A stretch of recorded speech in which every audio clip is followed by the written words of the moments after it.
Shout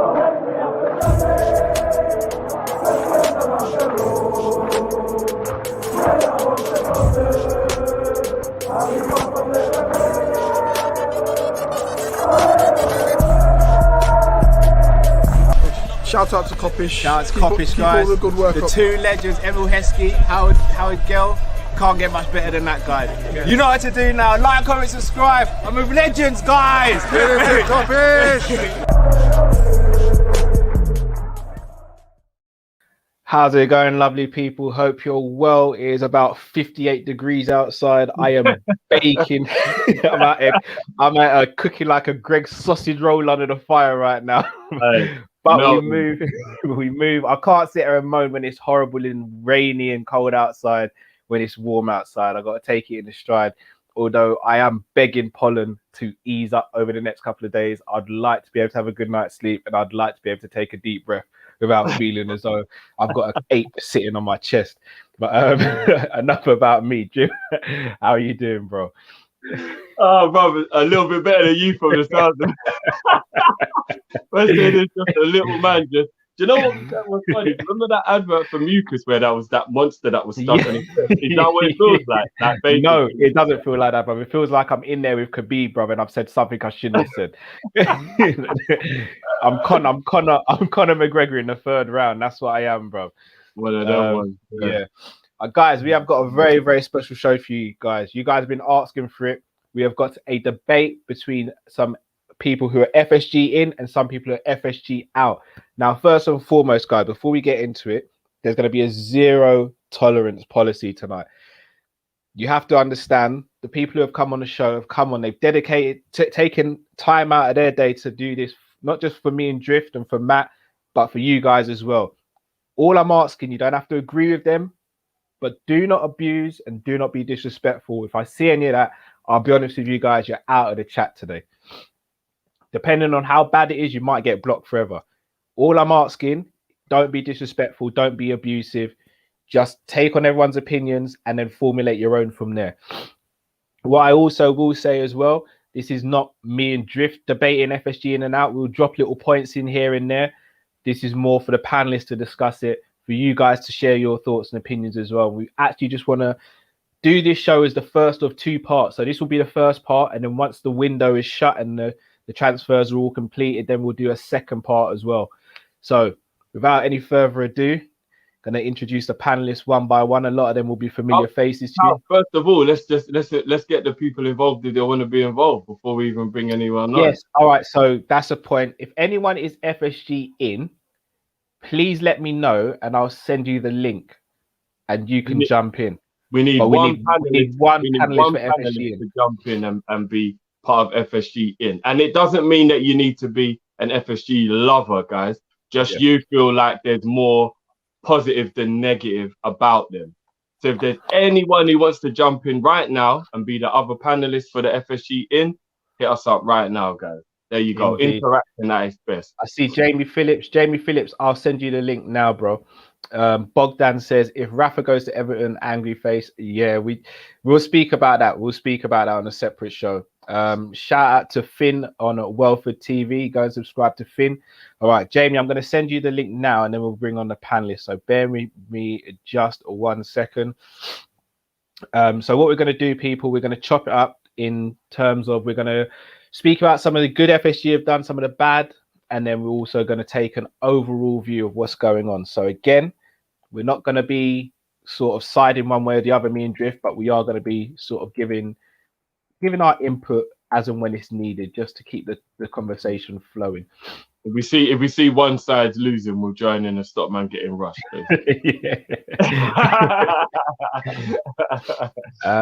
Just trying to find you on Twitter, Jamie. Just bear me a moment. Drift, give me a sec, yeah? And I'll be back. No problem. Actually, do you know what? While we're waiting for that, guys, all right, how we're going to start this off as well, obviously we're going to bring the people in, but we might as well get this popping now. Everybody in the comments now, we're going to structure this in a way that's going to be fair, to have the debate done properly. Everybody now, let us know what you think is a good thing that they've done for the club, and what you think is a bad thing they've done for the club. So, for example, the Super League is an obvious one. That was a bad thing. That's completely obvious that was a bad thing. That's going to go in the bad column. But you may think the training ground was a good thing.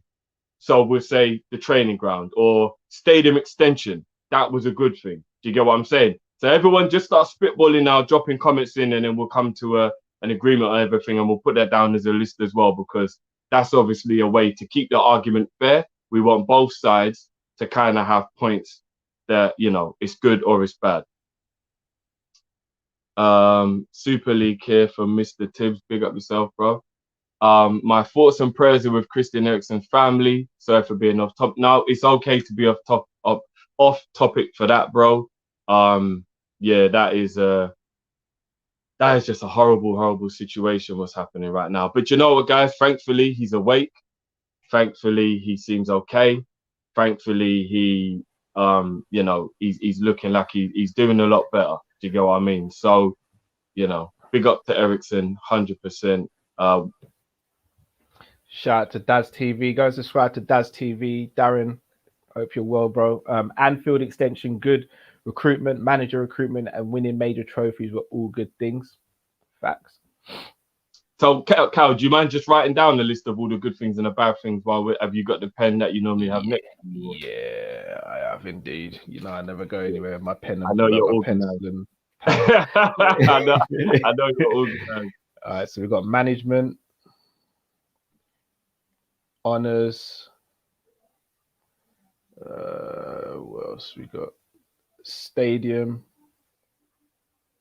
2, I guess we can put that down. Ground. 2 stadium expansions, in it, because they're starting the second one now. Yeah. Training ground. What was the other ones? Are we going to be kind enough to them and say things like Salah, Van Dijk? Are we going to put those in a positive because they did? I think that's the panelists to decide that personally. Okay, cool. One more super chat before we get going. Dinesh says FSG appointment of Klopp when he was available. That's good, but bad thing was did not spend having won the Champions League. Very true as well. All right, so that's a bad point. Didn't capitalize on being at the top when we was at the top. All right, yeah. Panelists in, man. Let's go. Cool. So for the FSG in, we've got Raxin 1. You remember Raxin came on the show maybe a couple of weeks now and gave a brilliant delivery, articulated his points brilliantly. So we thought it was only right to bring him back on. We are waiting on Jamie. Hopefully Jamie jumps in and he'll also be FSG in.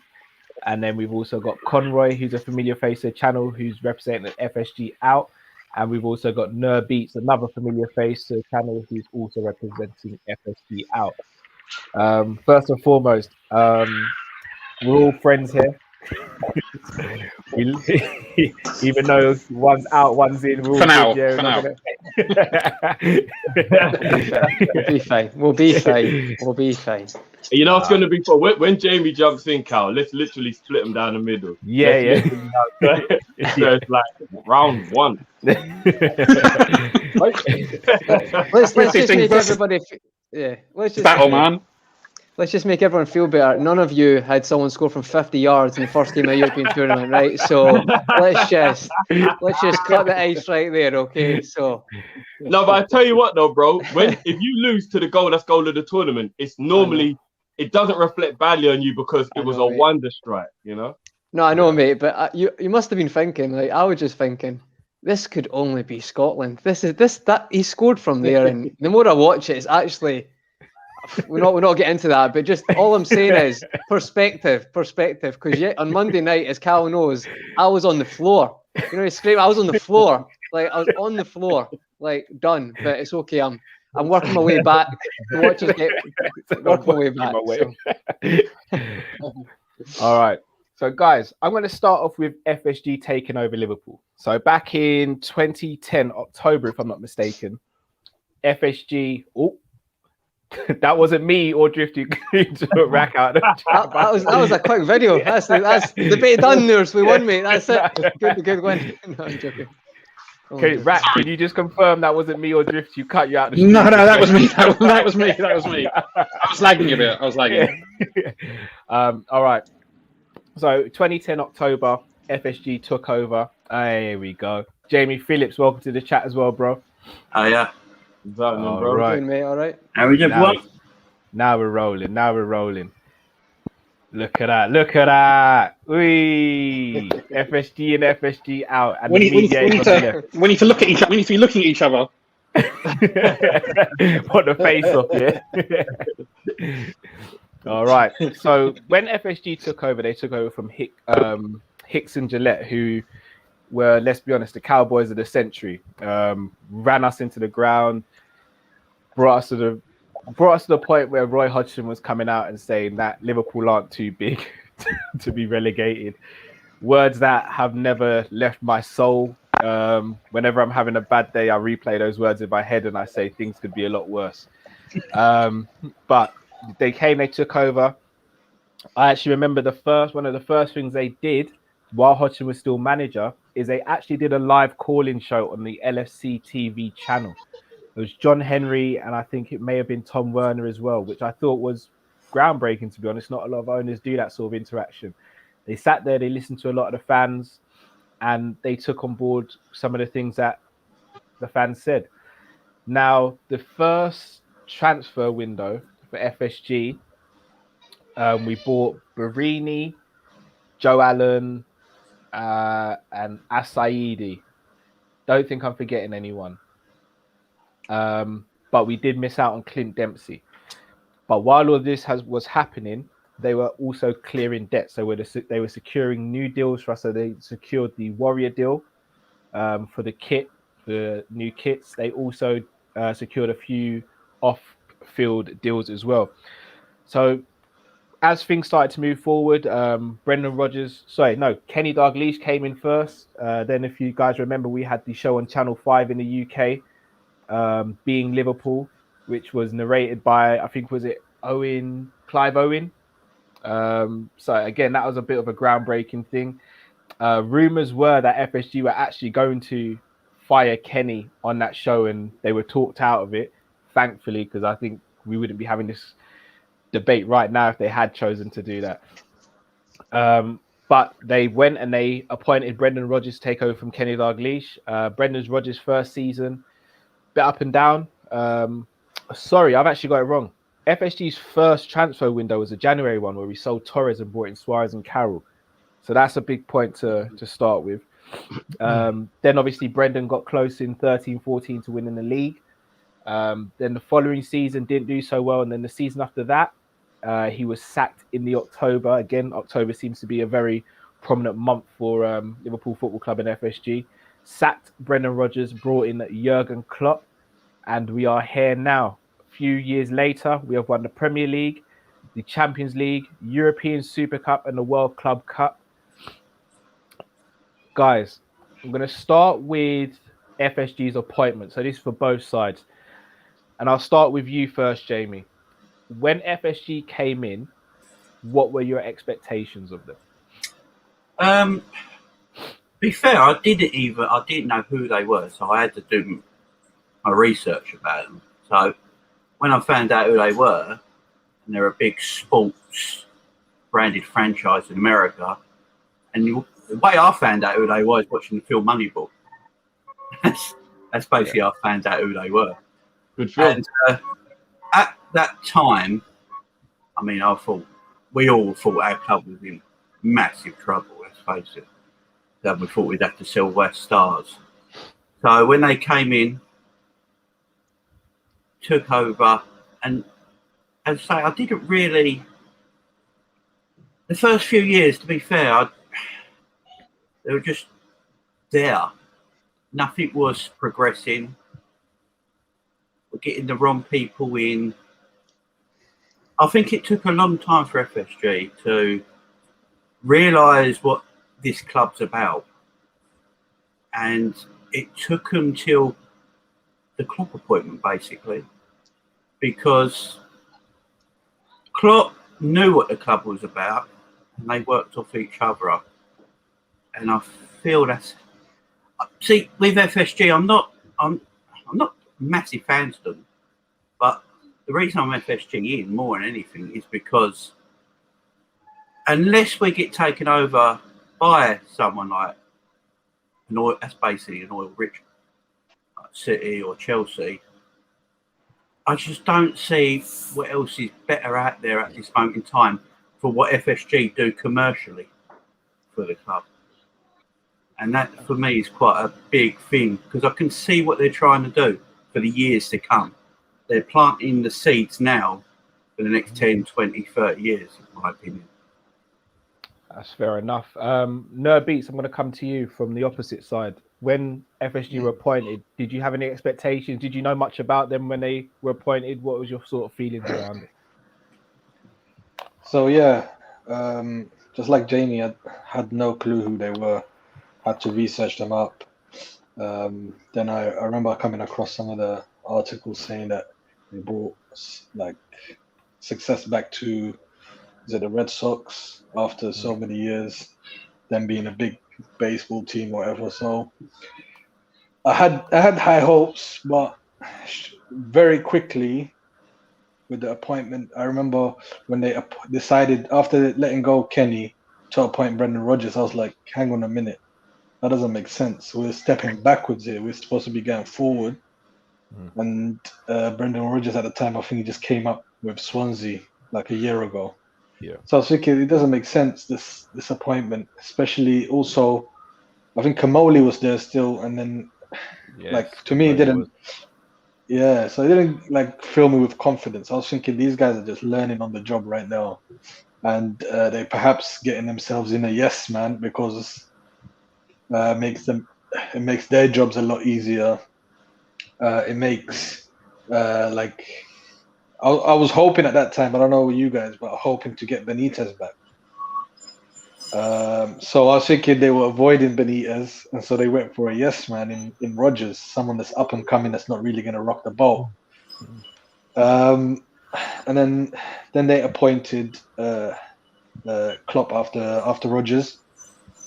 And it started going really well from there. But, and there's a big but, I like what FSG were trying to do, but I think two windows where they didn't strengthen made me think, I can't get on board with these guys, you know. Like, where we've been invited, it's like, yeah, you dressed the part to get into, you know, the club where everyone is at, and then but you don't have the money to spend to stay in there or to you know what I'm saying? It just showed us like these guys, yes, I can understand that from a business point of view, yes, it makes sense, but football is not necessarily a business, is it? It's more of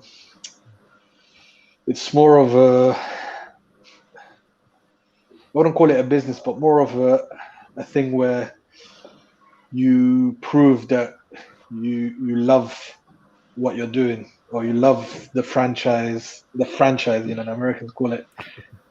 You love the franchise and you want it to go places. It's more for the prestige rather than making money out of it. Fair enough. All right. So, you know, just while it's on topic, because obviously we're talking about right at the beginning, I find it quite crazy that a lot of people were upset with the Brendan Rodgers appointment. Obviously, we didn't have the social media world where we all spoke to each other like we do now.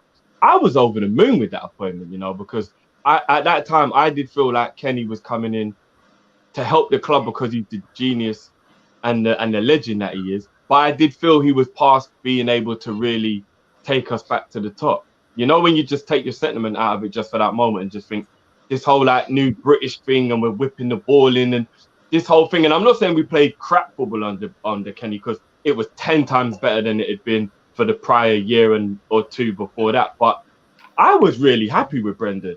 I loved the football he played with Swansea. I felt like getting a young, hungry coach, Mason. He had training from Mourinho and Chelsea that showed why he was kind of schooled.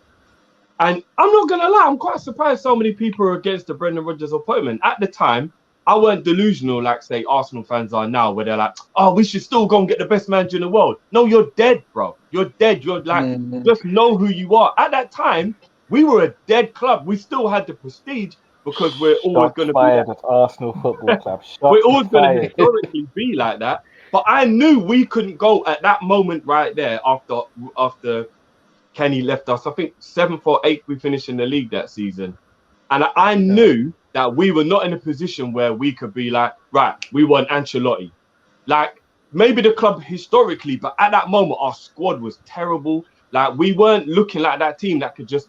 So I was happy with Brendan. I'm quite surprised so many people were really, sorry, Alex, my bad. And you know what? I'm saying I was keeping it real as well. Do you know what I mean? Like, at the time, I was just like, nah. It's a similar sort of thing happening in football right now. It's like, I talk about it all the time, and even then, I was quite happy with Rodgers because in that Swansea team, yes, it's not the same, it's a higher, but Liverpool's different reputation, but that Swansea team destroyed some top teams in the Premier League. Like, they were very good football. It was a brave call by FSG, but to be honest, I don't think that's changed. There's still so much snobbery in football. So, like, right now, we'll not get into it, but Graham Potter's a great example of that. Like, I think Graham Potter is a brilliant manager, and it's not just because of Brighton. If you watch what he done at Ostersund's, not to have a go at Arsenal again, but he beat them at the Emirates with that team. I think they might have won their league as well. Like, he's a very, very good coach and a pretty good manager. I'd say he's a brilliant coach, but he's a pretty good manager. But we just downplay it. It's like massive channels being like, you know, broadcasters being like, no, let's get a manager who's not managed in 2 years over him because of the name. And it does annoy me that a lot of the time. And I agree. I thought it was the right call at the time. I think as Rodgers carried on, you realised he had flaws defensively that had to iron out, and that's ultimately why we lost the league. But at the time, no, I agree. I was quite happy with it. Quickly, let me just defend why I didn't want Rodgers. Yeah. I know. First of all, there was a bit of sentiment. I wanted Benitez back. I was thinking Benitez was let go. I did as well. Far too early by those guys, and it wasn't given enough. I was gutted with Terry Beats. I was gutted that Kenny got obviously let go, but I was quite surprised with 2 finals. But as you get a bit older and you look at the game, and I feel like what Drifty's saying as well, it's like football's evolving a lot now as well, and that's maybe one thing I'd say they were probably ahead of the curve because they tried to get as a manager who played passing football. So it's quite a brave call. But no, I hear what you're saying, mate. The Benitez, I can understand that. Yeah, it was that, and also Rodgers coming up from just Swansea. I was thinking maybe it's a step up a bit too early. Maybe like what is it? If he went to a mid-table team and then did well, then the next step up would have been Liverpool. Although Liverpool were a mid-table team, but the expectations are massive. As soon as Rodgers came in, we all thought, especially with Suarez doing bits, we thought that he should be able to take us to that next level very quickly, which obviously didn't happen. But yeah, it was more of my sentiment towards Benitez not getting a chance before Rodgers. Fair dues. Rack, I'm going to come to you next. If I was to ask you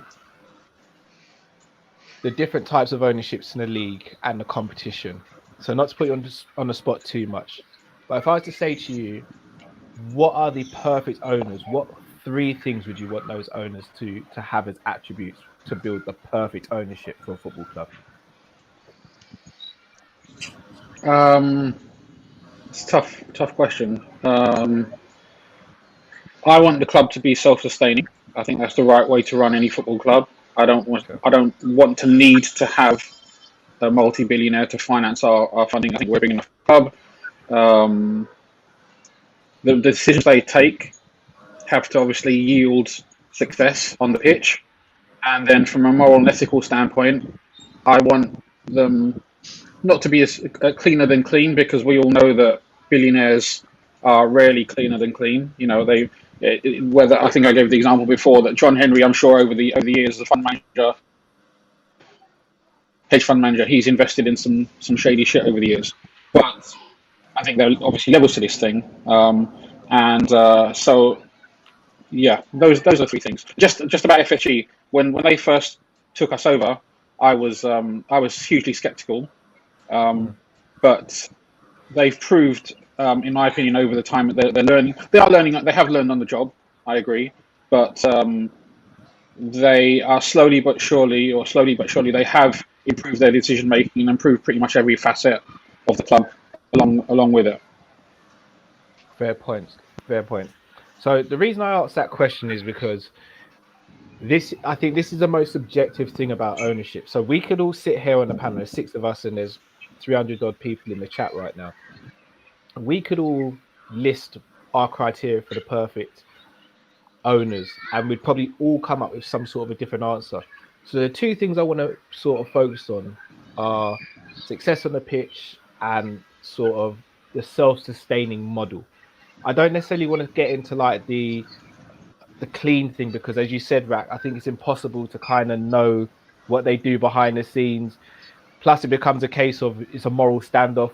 Some people may think what they do is ethical, some may think it's not ethical. Same with the Man City owners, etc. So let's start with on the pitch, because Liverpool Football Club is in the name, football club. So Jamie, I'm going to come back to you on this one. Since FSG have been here since 2010, so 11 years now, or close to 11 years, we've won the League Cup, which was in 2012. Then obviously the Premier League 1920, Champions League 1819, European Super Club and Club World Cup in 1920 as well. For 11, and again, I hope this doesn't come across like a loaded question, because it's not my intention. But for 11 years of ownership, they've won 5 trophies. Now, granted, 4 of those came in a very short span, which was a period of great domination. Do you think they've been successful on the pitch in those 11 years? No. I'm not. Sorry, I want to be clear. I'm not trying to say this to catch you out. I genuinely want to get one. No, I understand. I don't think they knew what football was about. Okay. Now, Americans still, to this day, don't really understand football. That's why we tried to have the Super League thing. They don't understand relegation, they don't understand promotion. They just don't understand it. They don't get why that happens. They think a certain amount of teams should play a certain amount of games and share the money around them equally and all be rich. So they don't understand that, and it took them a long time to understand what football is now about. Mm. So, no, I mean, it's hard to say. I mean, they're the owners who won us the league, you know, after 30 years of waiting, and we've had reasonably good teams and managers, and you know, in the last 30 years, you know, apart from 92, 93, when I thought. But so it's a quite hard one to explain, because no, only one team can win the league every year. Yeah. Only one team can win a cup every year, and Abramovich, when he came into Chelsea, I think sort of ruined everything for everybody in a way, because we never saw money spent like that. In with Man United, they couldn't compete with Abramovich. Then City come in, and then Abramovich can't hardly compete with City. So it is a difficult one to answer, really, because let's say they've won us the league, Champions League, but that came in at the same time as Klopp. So they get plaudits for bringing Klopp in as their manager. The way I hear it, and I've heard it before, I watched this German documentary about Jurgen Klopp a few years ago, and so it's subtitled, so it might not be correct,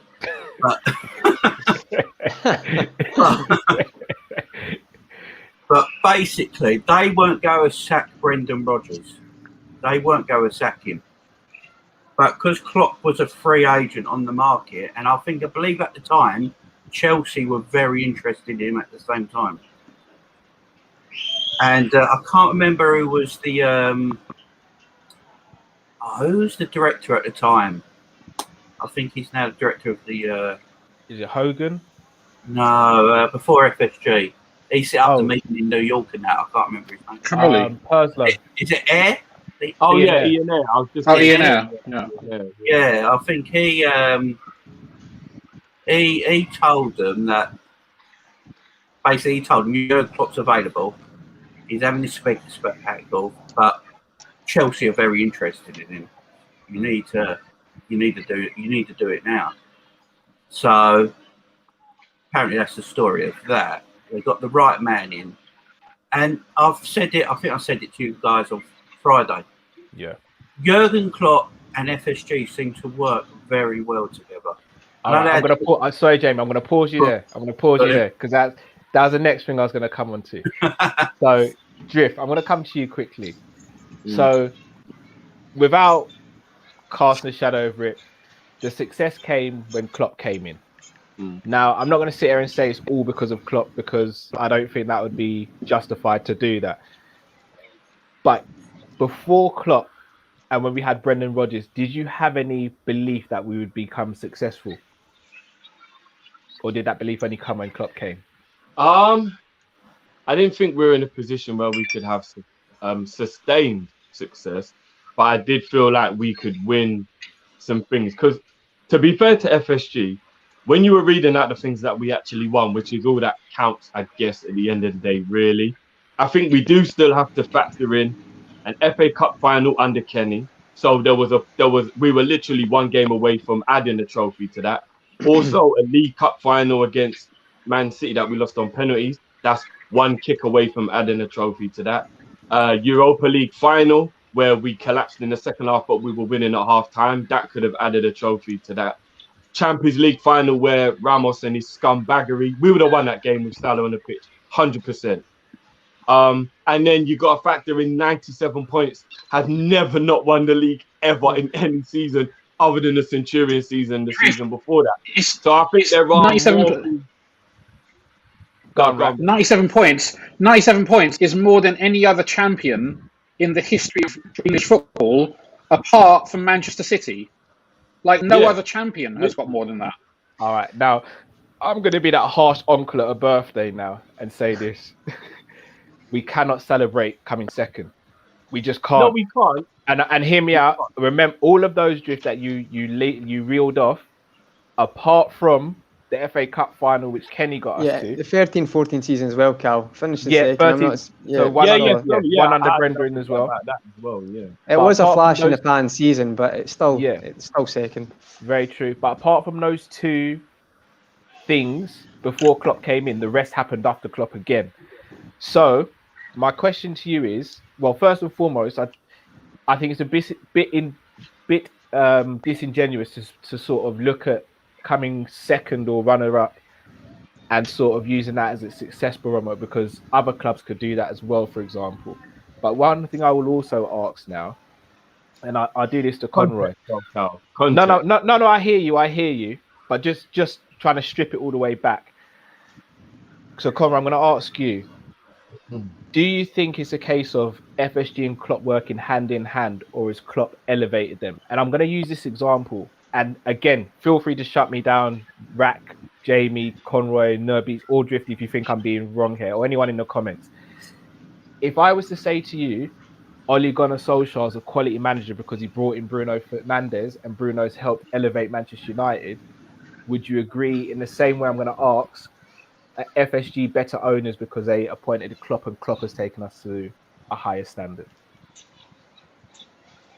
So, Conrad, I'll come to you first on that one, and then I'll go back to Rack. No worries. On this, for me, I think, I'm going to be fair about this, but I'll be perfectly honest.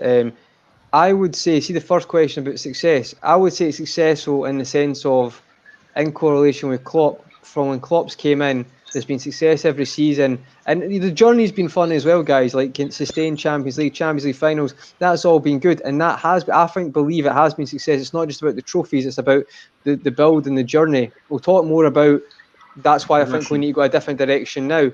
But what I would say is, for me, it's not hand in hand. It's like, Jurgen Klopp is maybe the most obvious signing in management in world football ever, possibly right up there. So let's, fair enough, they went and got the job done, but it's no coincidence that it's all, I think, we talk about, you can't just say it's all Klopp. It's not all Klopp, but he is the predominant factor, in my opinion. And I've said this numerous times. It's like, without Klopp, Liverpool don't have anything. They don't have a title. They don't have the Champions League finals, and people can argue if they want about that. But he suits the club, and he probably suits the owners down to a team more than anything because he knows they can be difficult at times. An example of that is the centre back. Like the centre back, oh my God! Just buy him a centre back in January. It's really no rocket science. But we're in. It's every penny pinching constantly. We'll wait till the last minute and we'll get Kabak in. And it's a fact that Colette Carr was the one they saw. But then they went too late, and then who does he play for? Is it Monaco? Who is it? Marseille? They couldn't let him go because of that. That's what annoys me with FSG more than the Super Leagues and stuff. Is I understand they're big things, but that's the stuff that annoys me. We'll go more into that. But in general, the answer to your question, Cal, nah, not for me. You maybe put a percentage if you want. It's obviously not just all Klopp, but I think he's always been the predominant factor in my eyes, and. It's the Klopp. The Rodgers thing was great, but it was a flash in the pan season. The sustainability comes from Klopp. I feel like if we lost Klopp tomorrow, do you think we'll challenge in the next 5 years? I don't believe so. Jamie or Rack, I come to either one of you to go back to Conroy. Touch wood, we don't lose them, by the way. I'm touching wood, we don't lose them. Sorry, I said that. Look, they definitely work together. I think it would be disingenuous to say one's doing it without the other. As a point in case, when the day we won the Champions League in the actual celebrations, Jurgen Klopp called out Mike Gordon. He turned to the camera and he said, "This one's also for you, my friend." So those Mike Gordon and Jurgen Klopp he's basically the main guy from FSG's point of view in Liverpool, running Liverpool. They have day-to-day conversations. They work very closely together. So, you can't separate out certain people from FSG and others if you're going to talk about FSG. I think over the years, one thing we have seen is that they had certain ideas about organising the club, managing the club, and the direction they wanted the club to go in. And it's taken them some time to get it right, but there's been progress. Like even in the early days of FSG, when we brought in like Luis Suarez and we brought in Luis Alberto and stuff like that, not all of those signings came out. But for example, Luis Alberto ended up going to Serie A and tearing up. Aspas, shocking for us. He's been a really good player in La Liga. La Liga legend, so they've over the legend. years they've slowly but surely hoped. You can't mention that name on the channel. Yeah. Right? You know that, bro. So slowly.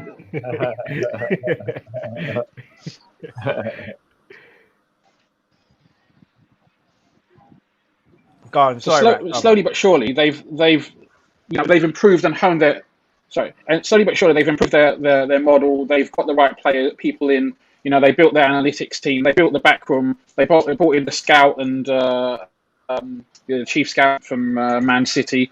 It took time for them to build, but pretty much certainly since Klopp's come in, there's been year-on-year progression up until this year. Right, this season just gone has been the first backward step under the Klopp reign. But also, generally speaking, FSG it's been a bit of a bumpy road. We've had our Markovic signings and stuff like that.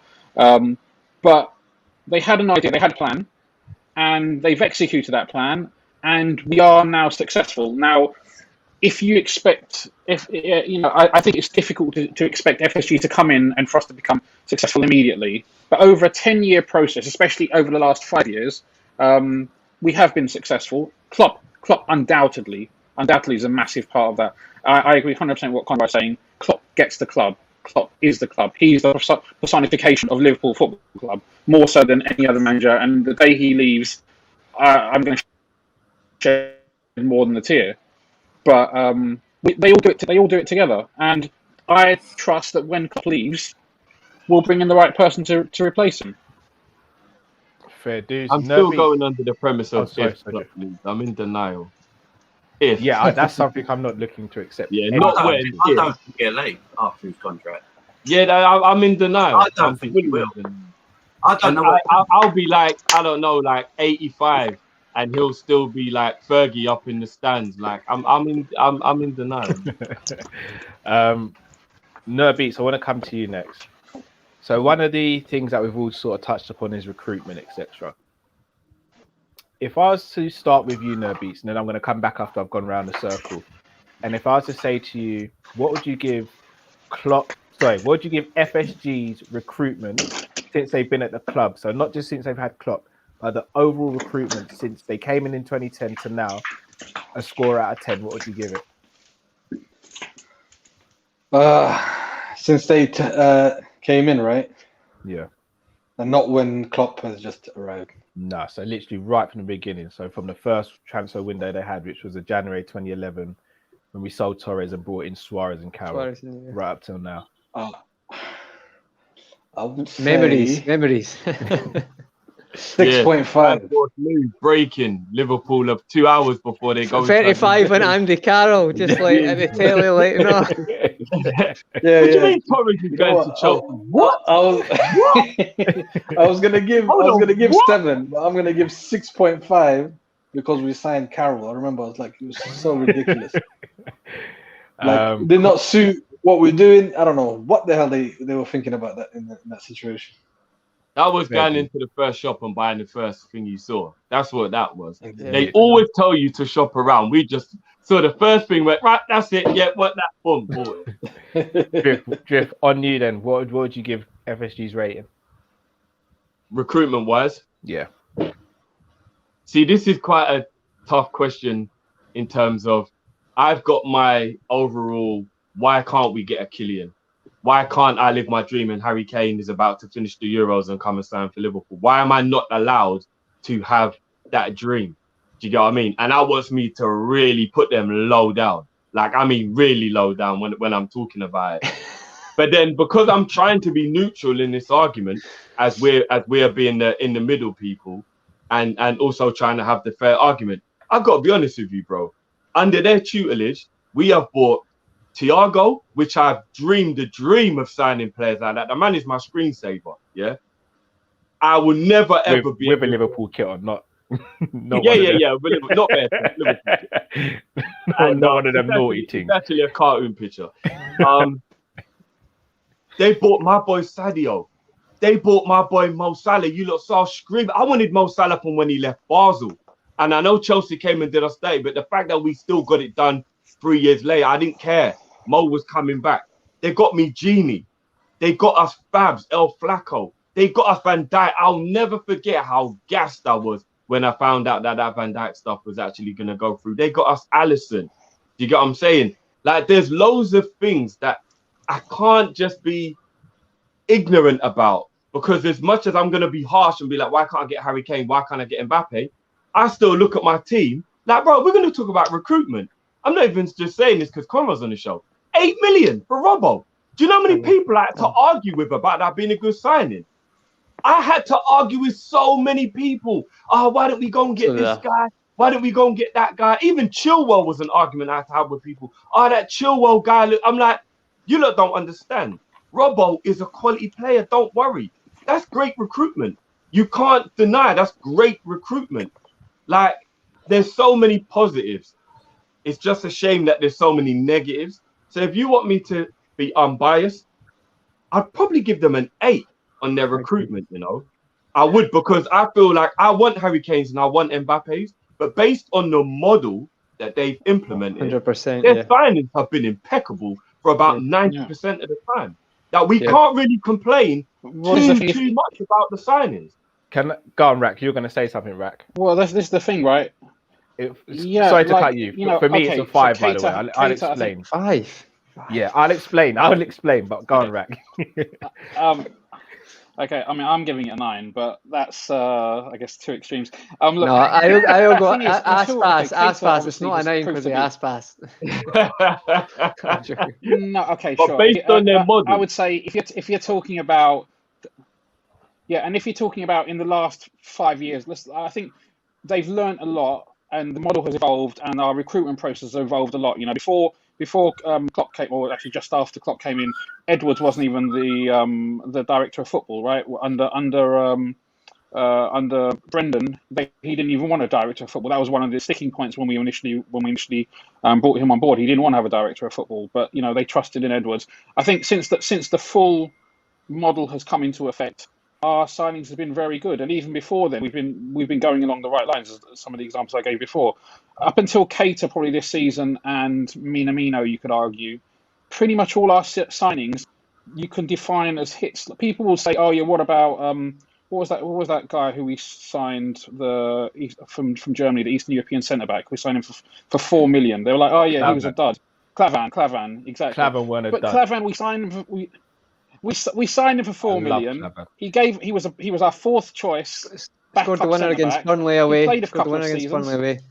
Yeah, and then we sold him for a couple of million. Like he did what he was supposed to do. You can only judge players by doing what they're supposed to. You can't expect them to do more, much more than they were supposed to do. And up until Keita, unfortunately, it doesn't look like Keita's going to work out, and it's sad because the guy's got talent galore. But if you look at this, especially during Klopp's period, how many duds have we signed? Drifty is absolutely right. We've signed hardly any duds at all, if any. Even like the guy we got from Chelsea on a free, we got him on a free and we sold him to Bournemouth for 20 million. Like, that's a way for the club to make money to invest in better players. And the wickedest thing is, don't get me wrong, I'm not forgetting when I'm giving them that 8. As I said, I'm basing it on their model. If we're going to start going deeper and we're going to talk about how I want them to act, they're not getting an 8. But based on their model, I'm giving them an 8 because I'm not forgetting names like Karius. I'm not forgetting names like Adrian, Aspas. I'm not forgetting these names. I will never forget these names. But the reason why I'm not going to go too ham on that is because I'm looking at the squad. And if we were going to have a conversation right now, and that conversation was top 10 best ever players to play for Liverpool, yeah, there are players that FSG have signed that go in there. You can't be ignorant and act like that's not a fact just because you hate a Karius or you hate an Adrian, because that's going too far one way and being too biased. Mo Salah and Luis Suarez go in the argument of the best ever players to ever play for our club. You can't then go and then bash FSG when they were in charge when we signed those players. Do you get what I mean? So you've got to try and be balanced in the argument and not just get too angry at what they've done wrong if you're looking at an individual. Like Alisson, when was the last time we had a great goalkeeper? Like what, Bruce Grobbelaar, 30 years ago? No, Pepe. I forgot about Drifty. All right. But You know what? Between Reina and Alisson for so long, I forgot. Like it was don't disrespect. Just like Don't disrespect Jose Manuel. No, Reina, my bad. But you know what? Even Pepe Reina wasn't a man who could do both.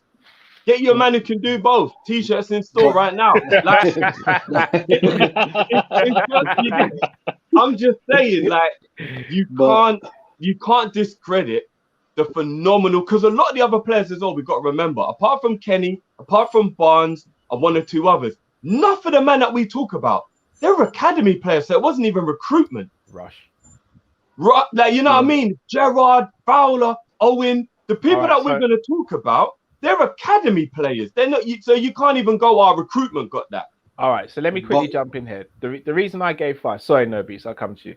The reason I gave 5 is because I think I'm looking at their overall reign. I can't just take Klopp's reign and forget about the previous years. Like, I can't forget about your Barinis and players like and Alberto Moreno's, and I can't.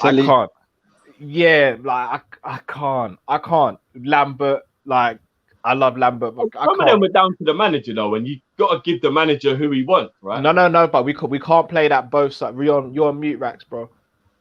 We can't play that on both sides though, because we can't. Do you think we can't should discredit them for bad signings and then credit them for good signings? We have to be fair along. Yeah. Fair enough. That's fair. But do you not think every team has that though? Sorry, recent signings. So I just think we should rate more recent signings since the full team has been in place, if you want to call it. We should weight that more highly because that's more relevant to what's happening right now. Okay, just play devil's advocate again though. Why did it take so long for the team to come together? Because it was from 2010 to 2016. So again, that's another argument. So Yeah, we nearly won the league. We can't be disingenuous. We nearly won the league that year. All right, again, and that team was great. No, all right, but Drift again to play devil, because that's my role here, playing devil's advocate. Coutinho, that's recruit. No, it was. You're right. But again, Drift, from 2010 to 2016, we finished in the top 4, I believe, once. Yeah, that's terrible. And then the season after we almost won the league, the last game of the season, we got smashed by Stoke. Never forget that. Don't forget it. I never forget it. No, Britannia. So I would give it. I'll do a drifting. Give it an 8.25. But That should be on the t-shirt. That should be on the t-shirt.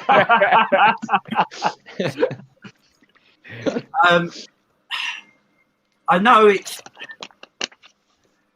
You know what my thing is about recruitment. I don't think you need massive names to have excellent recruitment. Yes. So I know when we bought Mane, there was a lot of people who didn't think Mane would be a massive success at Liverpool. I mean, we bought arguably the best front three in club football for a couple of years for less than 100 million. I mean, your boy, Bob. How can we forget Bobby in the recruitment? Man flew out to Brazil and got that done like that. I'm not gonna lie, Drift. I was gonna speak to you off camera about that because I do. My bad.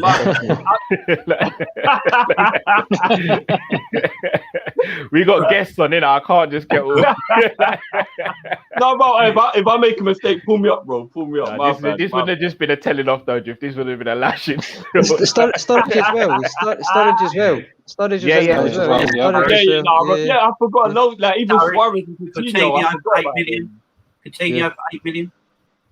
And like I said, even the players who didn't do it for us, it's not like most of them ended up being decent players and having decent careers. Like, the shocking one is obviously Luis Alberto's a good shout. Luis Alberto has become a very good footballer. And he like Lazio's main man. Yeah. Yeah. And you want to know as well. A lot of people are saying some names, and you see something like an Adrian. That's a move where you just go, what the hell is that all about? That doesn't make sense. But when people will say things like Sacco or Lovren, at the time, we all wanted the player. Yes. You can't look at it in hindsight. Sacco was a quality signing. He was a PSG captain. Lovren was the most sought after centre-back in the league at the end of that season. We can't just look at it in hindsight now and go, oh, my days, that guy. At the time, it was a great move to go and buy that player. Do you get what I mean? So we have to bringing in Colo Touré to just be a level head. That was good recruitment. In hindsight, he cost us. But Milner was phenomenal recruitment.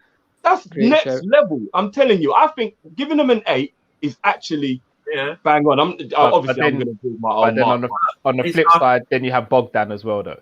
Yeah, there's going to be some stuff. If you don't look inside the box when you pick up a 24 bag of eggs, there's a possibility 3 or 4 are going to be crap. But you can still make Sunday dinner and you'll still get to next week, right? But with players, when you're getting players in with, it does have to have the certain right manager at the time. When we got Firmino, Rodgers decided to play him as a wing back. I mean, and then didn't know what to do with him and put him on the bench.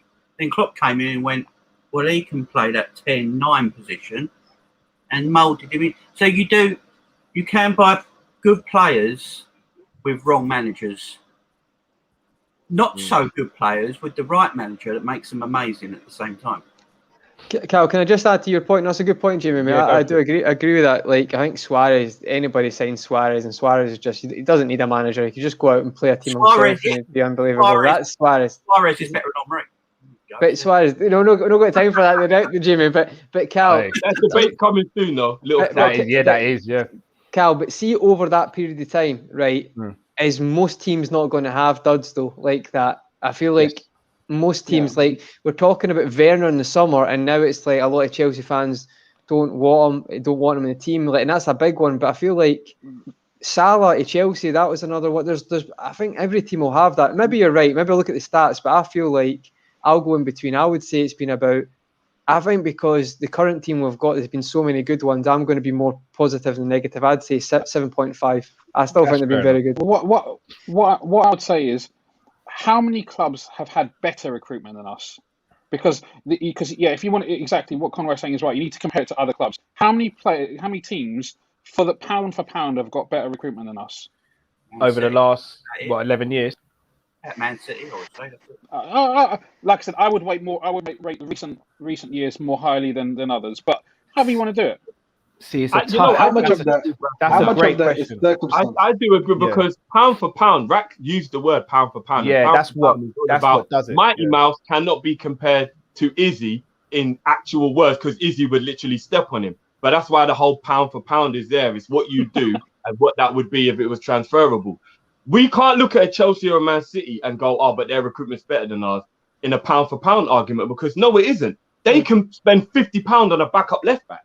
We can't But do they still that. get So it wrong as well, Trev, though. They still get it wrong, though. They still get duds doing that as well, though. Would you They can say afford to make mistakes. Chelsea's recruitment was excellent this last summer? It was Last obvious. summer. It was just obvious, isn't it? For me, they bought players that didn't fit a system. Yeah, same. So they had to sack the manager they had to employ a manager to make it work. So is that excellent recruitment, or is it just luck? It was Well, obvious. one thing I have to say, literally guys. made obvious signings. Oh, everybody thinks Kai Havertz is great. Who cares where he plays? Just buy him. Like, it's obvious recruitment, but it doesn't make any sense when you really look at it. Do you get what I mean? See, Kai Havertz, I don't think would work in our team. I just don't see where he'd play. Klopp, I would have a false 9 instead of Bobby, but yeah. Oh, He would have right. What were you going to say, mate? Not necessarily now, but you know, But I think he's got Werner- the technical ability to play that position. Yeah, Werner went to bed on Zoom calls with Klopp. I mean, they were talking constantly. No, it's going to be most. Everything. It's going to be Mo Salah round 2. Mo Salah round 2 with Timo Werner. He's going to go somewhere after Chelsea. Liverpool are going to keep tabs, and he'll be at Anfield in a couple of years. I guarantee that will happen. I wouldn't be surprised. Werner suits Liverpool. Apparently, 100%. Apparently, Ancelotti wants Werner at Madrid. That'll happen, and he'll be at Liverpool in 2 years. I guarantee You know that's another heartbreak Klopp had to get over. Because I'm not going to lie, Klopp did all the moving to Werner. Like Jamie said, like the Zoom calls, he took him out for dates, everything. And then man just done him dirty like that. And Klopp started the season with a heartbreak straight off the bat. My days. And then FSG got Jota. And So that they- kind of helped. That's another good signing as well. Yes, to be yeah. fair. You know what? Jota was the rebound that you end up realizing, actually, she's not a rebound. I'm going to marry this one. That's maybe down to the scouts and the analysts and the way they break down who suits the team. Like, because obviously we've put a lot of money into risk analysts as well for the team, and I feel like I don't know how we managed to pull Jota and pull the rug over everyone's eyes, because we were like, oh, we want Werner, Jota, 40 million. And it's literally like the same thing that happened to Sadio Mane, 40 million for Mane. And now we're like, yeah, we don't know what we're talking about because he's amazing. Do you know what I mean? So they You know, Wolves fans were saying they got the better end of the deal. Yeah. Wolves who watched them week in, week out. So So did Roma. You remember when the Roma fans thought they were getting the best deal, and then about a year later they're like, "Oh my God, you robbed us! I can't believe we didn't get enough for you." That's tough. You didn't even know what you were doing with it. I didn't know the Italian accent was Cockney.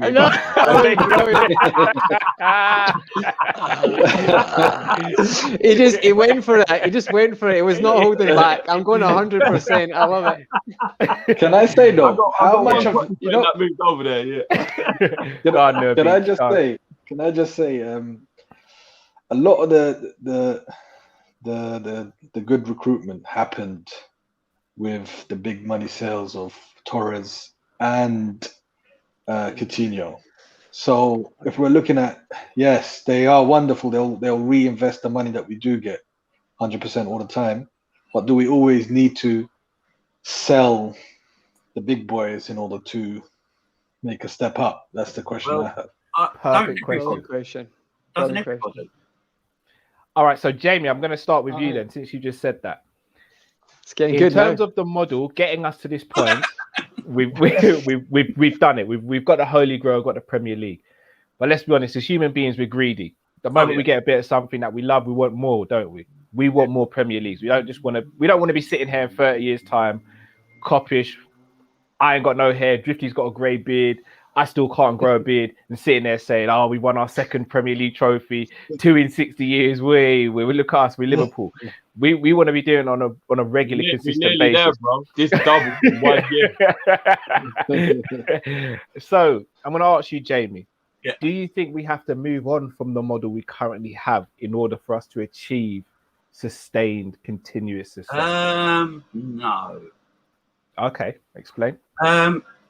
Like the Coutinho and the Torres sale, they sold them at the right time. For me, Torres was on the start on his way on his decline, sold them at the right time. Coutinho, sold at the right time, improved the squad. It's not like we sold Coutinho and we got worse. In fact, when we sold him, the team started playing better. So I don't mind this buy to sell. I really don't. I think a lot of teams do it.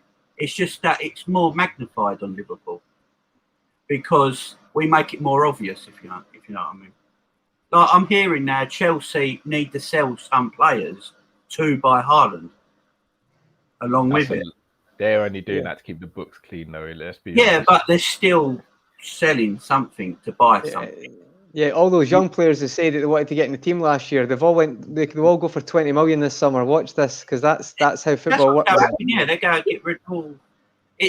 Chelsea's just doing an M&M. They're cleaning out the closet. That's it, man. It's like, would I sell Mane tomorrow? Yeah. Jeez. James is like,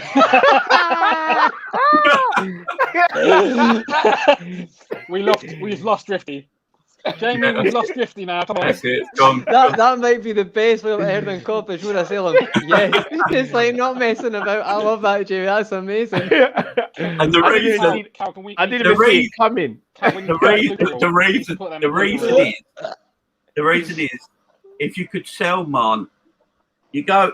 I don't think Mane. Look, don't get me wrong. I don't think Mane's on the decline like people think he is. I just think he had COVID. He had a bad year. Everyone forgets he lives on his own. He has no family, so he has no one to talk to. So he probably has some mental problems. You know, all these things are going on through the whole year for him. But when I look at who to sell and who to buy and who to keep, Salah would never be sold ever. I mean, well, you don't. Mane. If you could buy someone better for Mane, who's younger, and go improve us for another few years, then I would do it. If you can't, you keep them, and you just keep adding to the squad till that time is then correct. Because you don't want to sell somebody, buy someone in when the time's not right. So maybe I'm just being flippant selling Mane, obviously. But what I'm saying is, if the time is right for somebody to go and you can improve the team by that, then yeah. I don't always think it's a good idea to keep a lot of players and then bring a lot of players in, because you get some teams have had problems like that, Arsenal, and they just, and even Man United to a case, they've got a lot of crap in their team they can't get rid of because they gave them ridiculous wages. And they can't get rid of them. It's a problem for them. So I always think if the time is right and you can improve that team for the next few years, then I don't see a problem with it. But as I say, everyone does buy and sell. I mean, Chelsea had a really good summer, and most of that was through sales, through Hazard and the useless striker. Yeah. And that most of that was through that sale. They just didn't. They had a year to keep the money, then do it. So it is. No, I think they bought Pulisic and Kovacic. Yeah, but we also bought more than we sold Coutinho for, didn't we? So it's the same. It's the same comparison. I mean, there's Can I never just a right jump time in quickly? by the way, bro. I just thought I'd throw that in there before we move.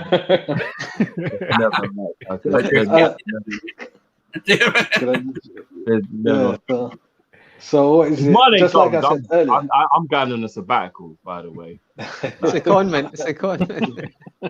and not even Matt and Cal would know where I am, so there's no point asking. Just you and the Ray nephews, Drift. You and the Ray nephews. I'm telling you. No glass either, just straight from the bottle.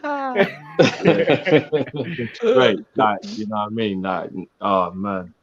God, Yeah, so as I said earlier, I said, look, we managed to pull off buying a great suit. We got into the club, but now we're refusing to pay for the meal. Like, this salt-based restaurant is not cheap, guys. You know what I'm saying?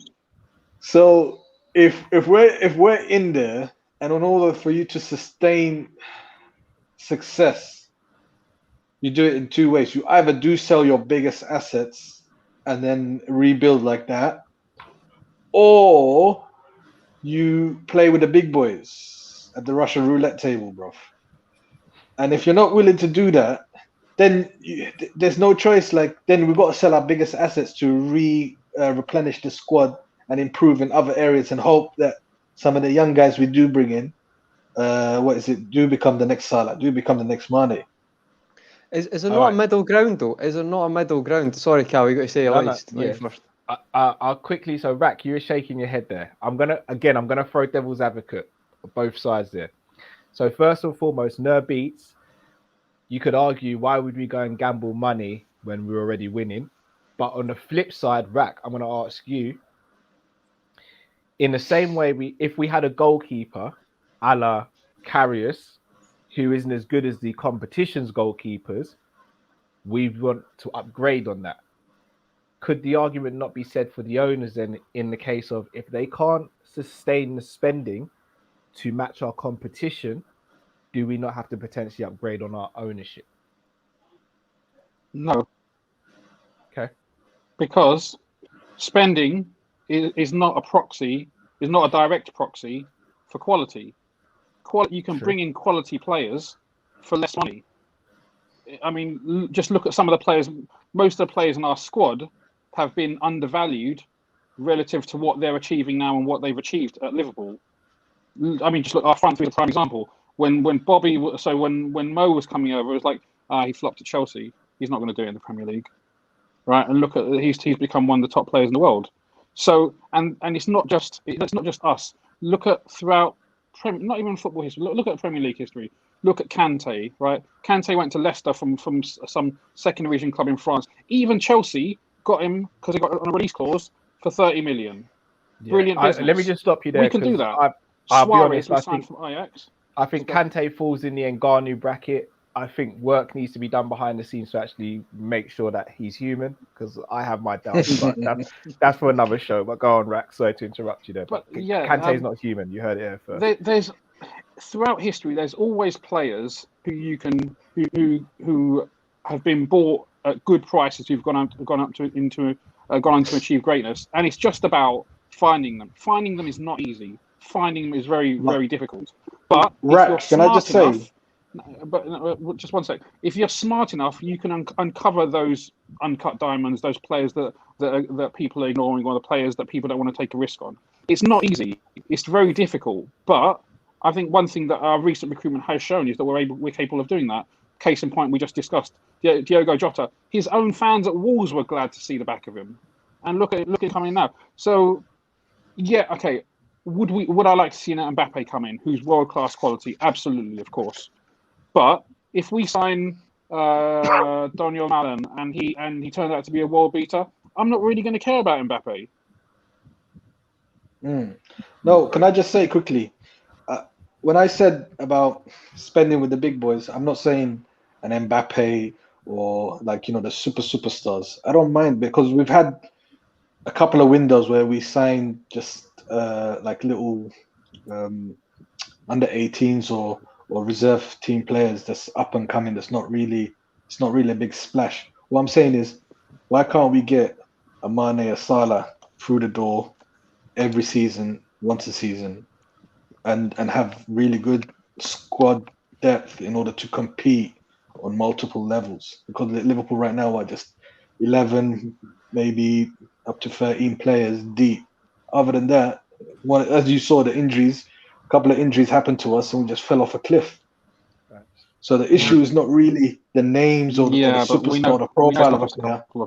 What is squad low? Is it the amount of players you got or the quality of the players you got? No, the quality. So underneath Mane, who is it? Underneath Bobby, who is it? Underneath Salah, who is it? Yeah, you're bang on there. I do agree with you there. But can I? Sorry, Jim, when you go, mate. It's right. See, when we got Shaqiri in, say, personally, I think Shaqiri is a very good footballer. I think he's a very talented footballer who's just got, Hulk Hogan legs and shouldn't have. on a little body. And he's 5'3" and he's like 150 pounds. It's ridiculous. And I personally think that's why he gets his muscle problems from, his muscle damage. Told you why. He's too henchry. He's too thick. He needs to, he's going good, 100%.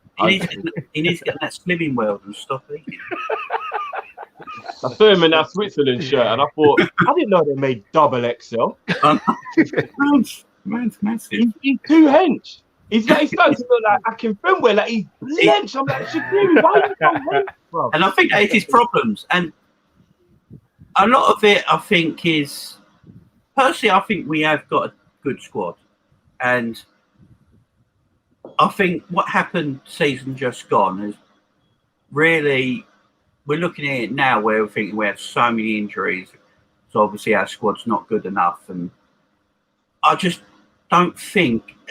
If Man City had the amount of injuries we had, I don't think they would have won the league. I really don't. And they won the league keeping everyone fit. And they didn't And they didn't smash the league. They only won it from January. So they could keep their players fit. And we saw it last season, right? Last season they had Company out.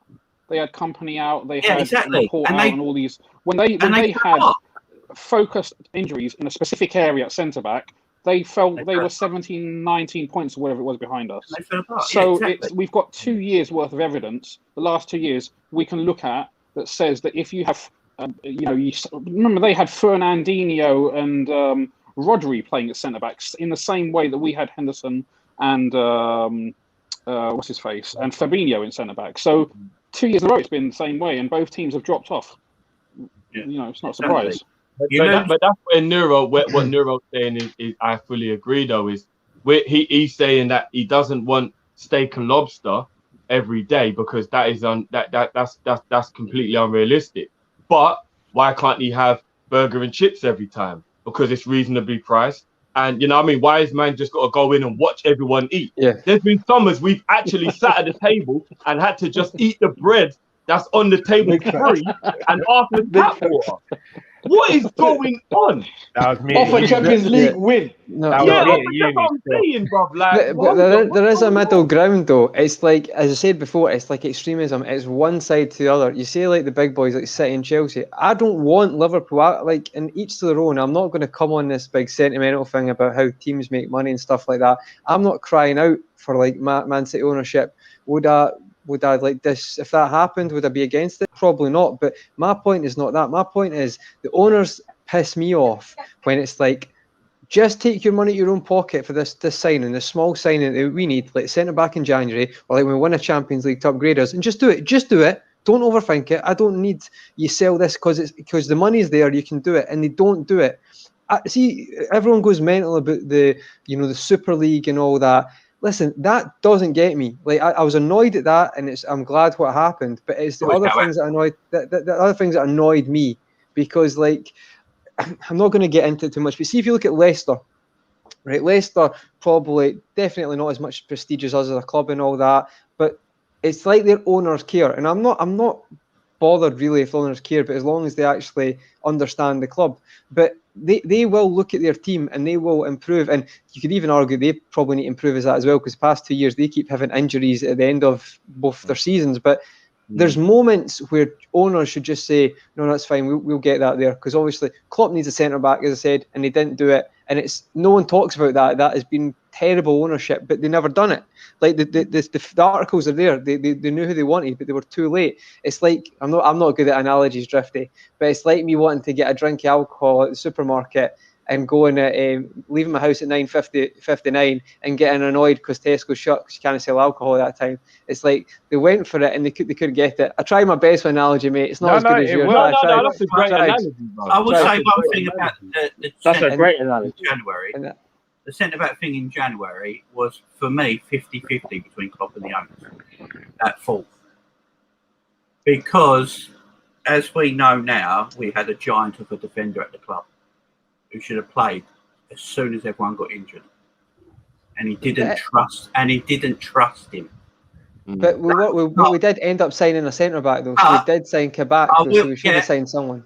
But I will say though, whoever we signed, would we have still finished any play different than third? But let's not. But let's. We would have done it earlier. Guys.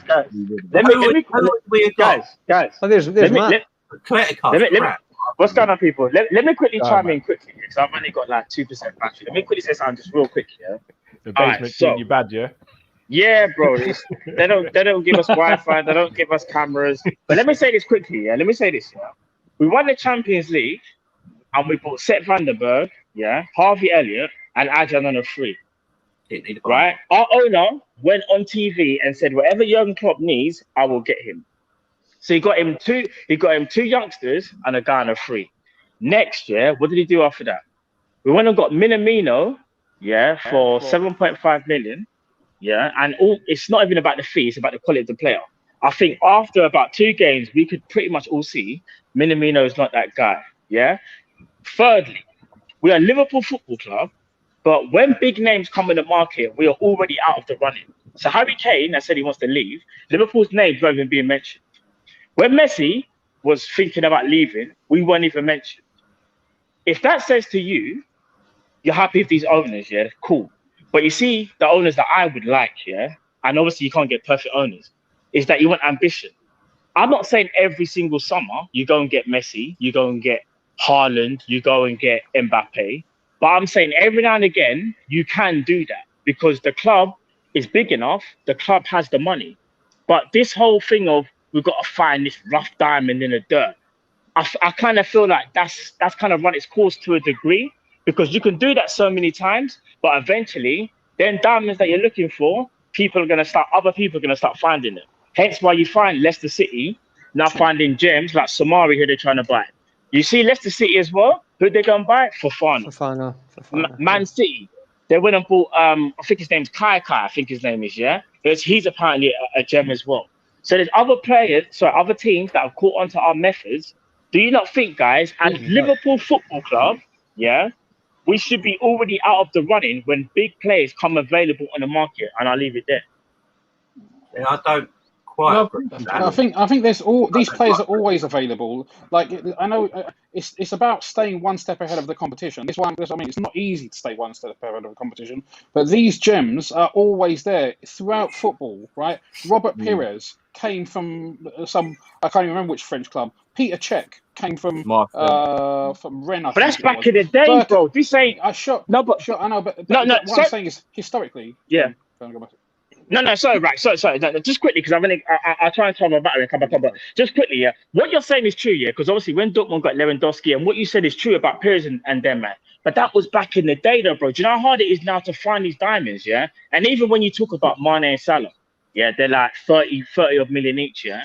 All we're saying, yeah, is that's cool. You can continue that model, but when these big players that you thought that weren't attainable at the time, yeah, become available, you have to at least try it. But do you know how upsetting it is? As we are Liverpool Football Club, yeah, and it goes from Dalglish to Gerrard to Torres to flipping Suarez, who I can't stand anymore. All these big players that we've had, yeah, and now when you deep it, we're never in the running for these. Like, Kylian Mbappe has flirted with us. He's done everything he can to basically say, I would love to play for Liverpool.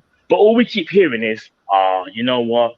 Yeah, the wages. Yeah, the fee. Yeah, his agent is Mino Raiola. All that stuff. We are Liverpool Football Club, people. Yeah? The biggest club in world football. And yet every single time a massive player becomes available, we're never in the talking point. Never. Like, I think that's kind of mad. And I think that's something that we need to address. And again, I'm not saying do it every season. I am not. I'm just saying if that player becomes available 1 in every 3 seasons, 4 seasons, why don't you try and get him? Because you're saying FSG. This is what FSG is saying. Yeah, we've done all these things. We're building up the club. We're building up the stadium. The money's there. Financially, we're now self-sustainable at a very high level. See, if that's the case, then why can't we use the money that we've been able to self-sustain with? Why can't we make these big transfers every now and again? I struggle to see it personally. No, I agree, Matt. The club right now, financially. So the club right now, as I think we discussed before, right? FSG don't take any money out of the club, so the club is run a completely self-sustaining model, which some people may like, some people may not. FFP is still a thing. Like it's City a slightly odd situation because they basically run the country, so they have shares in all these things, all these different companies, Etihad and or whatever. FSG, if they go to the market for a sponsorship deal, for example, they're only going to be able to get market value. They're not going to be. FSG don't own a marketing. John Henry doesn't have a brother who's got a brother who's got, who owns an airline or whatever, and is going to give us some backhanders. We have to go to the open market, and what we get is fair value for our sponsorship deals. We know that FSG don't take any money out of the club. We know that it's run a self-sustaining model, and we know that I think the cash reserves of the club are not particularly high at the moment. So all the money is going back into the squad, whether it be in terms of transfer fees or wages. So what I'm saying is we can't, if we haven't got the money because the money has been invested elsewhere, then how do we do it? Because you can't, as an owner, you can't just keep ploughing loads of money in, because with I know people talk about FFP being relaxed.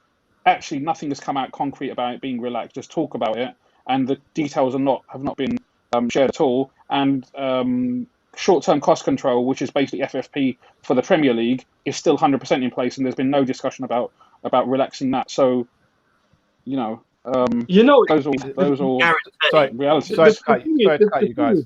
Yeah. Sorry, Drift, real quick. Yeah, everything you said there is very factual, right? It is. But again, just going back to Matt's thing, again, after 11 years, we were told from the beginning that they wanted to get us to a point where we could compete with any team. These were their words. We could compete with any team in the world for transfers. We're not even close to that, to the point where, again, it's the whole, when we come on here and say about we want Kane, we get labeled as being delusional. But we are the most successful British club, a club who is currently, or was up until recently, the Premier League champions, up until recently, Champions League champions. Why are we then being called delusional for being linked with these sort of players when conceivably, shouldn't we be at a point now where we can? And I know there's the case of COVID, which has affected every team. But before COVID, we kind of saw the situation with, and again, I hate to keep on going back, but before 1920 season started, we signed 3 players, one of which is not good enough to be in our under 23s, another who could go on to be a future superstar, and another who, let's be honest, I'm a better goalkeeper than, and I'm not a goalkeeper. So it's like, I get the frustration. I get the frustration because it's like, we can't sit there, and it almost feels as though we're almost saying to the world, we're poor, we're overachieving, we're the underdogs. When really we're not anymore, because we're seeing the likes of Brighton. So we're seeing the likes of Bournemouth outspend us. And again, I know straight away, right, you can come back and say, well, look, we're Bournemouth and we're Liverpool. Completely right. Can't even rebuttal that. But to know that we can attract players like Mbappe, but we can't even be in the running, or Harry Kane or Haaland, we can attract these players with where we are now and where we've been historically. I think there's a massive frustration from the fan base there.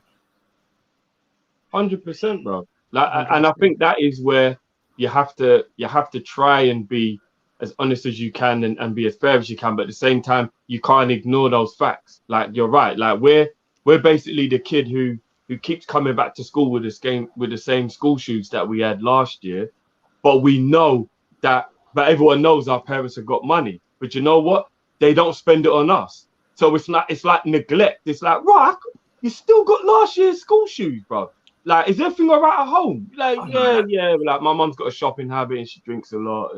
And no, the money's being spent elsewhere, innit? Like, I'm neglected at the moment. Do you know what I mean? Like, I just got to put up with these shoes again, innit? Like, and you know what? Here's the wickedest. Once I used the toothbrush and a bit of soap on them, like, they look all right, and it was kind of like, they're all right. They'll get you through again. Like, that's almost what it's like when we've got to go with the same squad again. It's like, just brush them up a little, wash them. You'll be all right. Go again with that same. Like, come on, man. Like, here's where I flip it on you now, Drift. Do we need to go and get new school shoes if the school shoes we've got are perfectly fine? Yeah, bro, because why not have 2? Because you know what happens if you wear those ones every day? They'll start to smell. So if you got two, you can rotate, bro. You can rotate. And you don't have to worry so much about if something happens to them because you've got another pair. You've got a backup pair. You know what I mean? How many times has anyone gone to the shop and something's been on sale and it's beautiful, you love it? I don't know what it is. All right, Cal, I'll use a tearing share, even though I know you're still in a doubt. Sorry, bro. You go into Tesco's and they've got 2 tearing shares left. You know why you buy 2? You know what I'm doing, Drift, man. You know what I'm doing. It's not because you're greedy, bro. It's because you want to eat the first one. No, and you know that greedy. The second one is there, bro, right? No, it's because I'm greedy. Drift, that's a bad analogy for me, bro. It's because I'm greedy. I'm going to eat the 2. Fair enough. It is because you're greedy, for real, for real. Hence why I'm on a diet now. I didn't want to out you, but you get my point, though. Like, a lot of times there's something that is if you go shop, you might think, you know what, I'm gonna buy 2. Do you know why? Because I can enjoy this first one so much more, knowing if I feel like it again, I've bought the other one. It's in the cupboard now, isn't it? It's there, it's a backup. That's how your squad is supposed to be looked at. Just so because guys, it is Penny, by the way. Hiya, Penny. Hiya. She's the What's one going on, Penny? You're right. daughter I keep telling you guys about. Yeah. No, bless your daughter. She just come down and asked me. Yeah, Penny. Is that like, Bless her, man. See you later. Oh, bless Sorry her. about Bye bye. Cool, man. Bless her. But you get my point. Like, we got Mane, but we should be able to buy, say, Jota is a good example, but that is actually the level of the backup. And then not, eventually he's just the starting lineup and then we're back to square one again because we're going to sell Firmino or something stupid. No. Then you go and get Timo Werner, say he's been a flop. You go and get him. Now you got Werner and you got Jota. So you know what? There's options. Why do we keep on having to go back to, if Mane's injured, what do we do? All of that crap has got to stop. And that's why I agree with Nero 100%. Give me a burger and a chips every time I come to the restaurant and I'm all right. Yeah, I don't need the steak and the lobster all the time, but I don't want to eat the bread and watch everyone have their food either. Do you get what I'm saying? Like, I want to be able to at least know I've got a stable meal every time I go to the restaurant.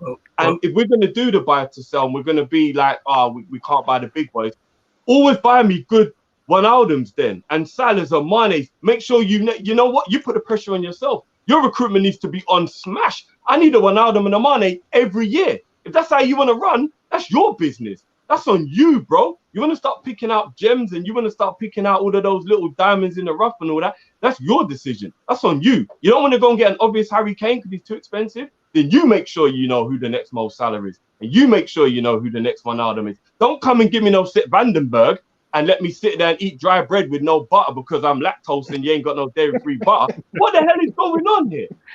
What is going on? Yeah, like, would you say though? But we also need to remember that we. Sorry, go on, Jamie. Sorry. I said I do agree with Drift on that bit. I mean, but would you say our scouting is good? Scouting for players, yeah, it's brilliant. So part of me agrees with you. I mean, I eat burger and chips all my life, and I look like crap. So, but no, like I would like, one like Kane or somebody like that once in a while. I agree with you, but I think that will come in the years to come as we become. I can see what FSG are doing. I can see what they're trying to plant. Yeah, they're trying to make us successful on the pitch, successful off the pitch.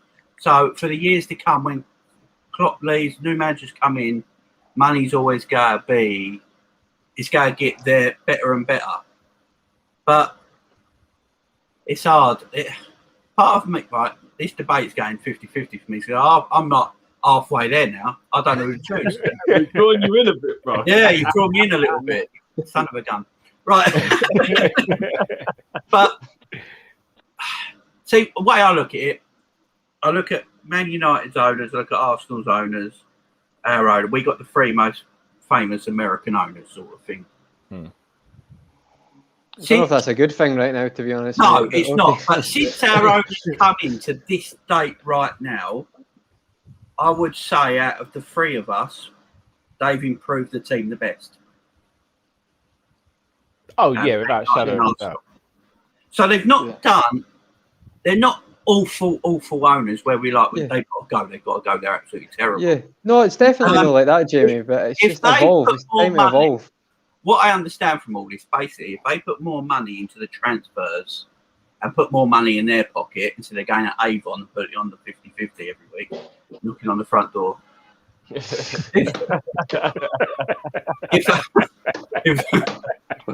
Man, talk about Avon. Avon ain't the thing anymore. I don't know. Just slipped that in. You just slipped that in there. That was brilliant. Everyone remembers the Avon lady. Everyone remembers the Avon lady. Yeah, always never Avon men, weren't they?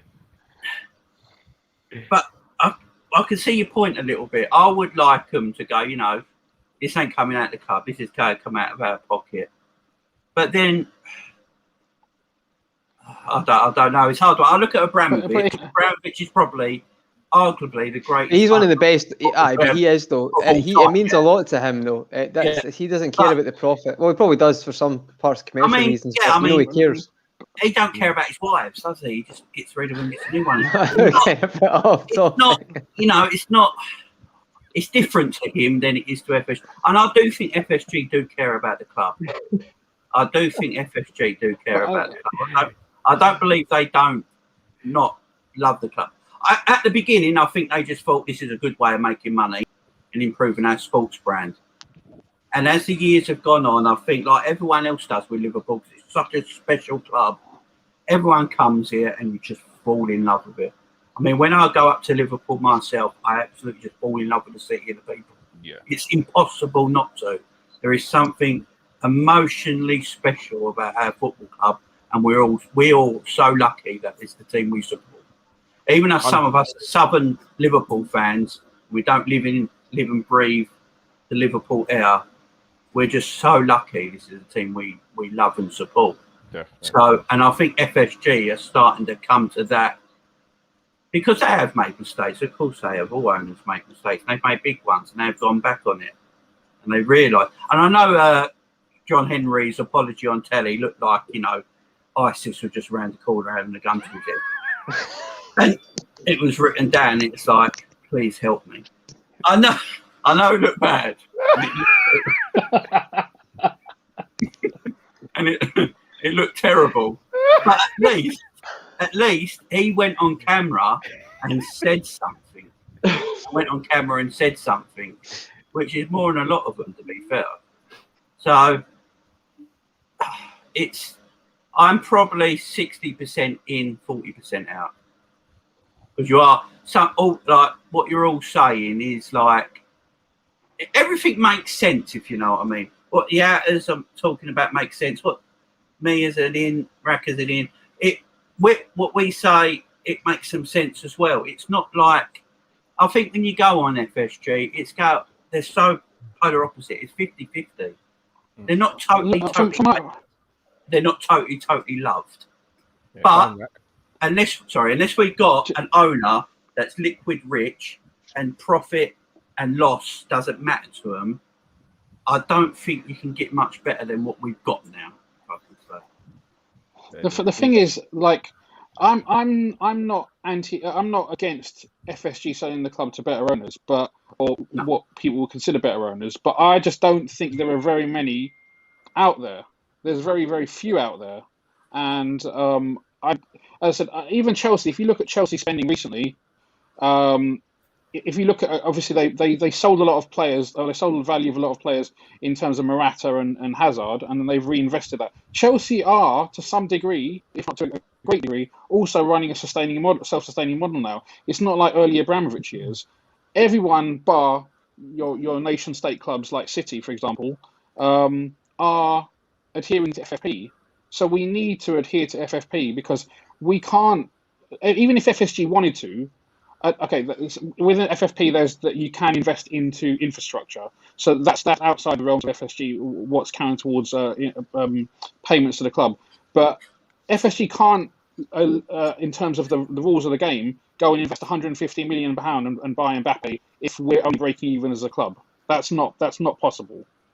To an extent, they can, bro. As between 50 to 100 million of your own money you are allowed to put in during one financial year. So to a Yeah. degree, you can't go stupid, but they can wet the beak, bro. They can top it up. They can add a little out of their own pocket, which they choose to never do, ever. But what they need to do then is that means that then if they do that, that means that they can't spend, or they need to take money out of next year's transfer budget. They can't put 50 million in without taking 50 million out. It has to be balanced. They can put things in the short term. They could if they loved us. But then they'd be contravening FFP rules. But Ram, you're allowed to invest a certain amount of your own money without breaking the rules. You are. There's a certain amount that you're allowed to invest. You can invest money in the short term. You can invest money in the short term. I think there's a 3-year rolling period where you can invest money, but over that 3-year rolling period, you have to be breaking even all the time. So if they invested 150, if they put 150 million in, because then that would mean they would have to take out 50 million for next year and 50 million, or 75 and 75 from the following 2 years or something. Even if they did that, even if that was the case and they did that, and it got us Harry Kane would then pay for all of the money they got to put back with the trophies we'd win while he was up front. So it's almost like you're investing in a sure thing. But we know what football. We know what fans like. Next year we'll be complaining, say, "Oh look, they bought Kane last year, but this year they're taking 75 million out," or what? We're always going to complain. We're football fans. We complain, right? That's what we do. Rax, see on that, Rax. See the Chelsea example. You said Chelsea are sustainable now. Do you think, like looking into say FSG stay here? Do you think in the next 5 years, maybe say 7 years? Do you think Liverpool could be? So say Chelsea are a sustainable model now, but Chelsea are always involved for a Sancho, a Haaland. They're always in the midst of it. Do you think Liverpool could ever get to that stage with FSG? Because it's a really good point about Abramovich and Chelsea now, but I just wonder, do you think the way we're going that we can ever be at that level of a sustainable model? Yeah, I mean, it requires us to grow the club further. I mean, they've grown, I think, over the last 2 or 3 years, our turnover is pretty much doubled. So, it requires us to continue to grow from a financial standpoint. But yeah, I mean, it's not easy. It's difficult, and you're going to have Chelsea. You're going to have maybe Arsenal come back in a couple of years or in a year.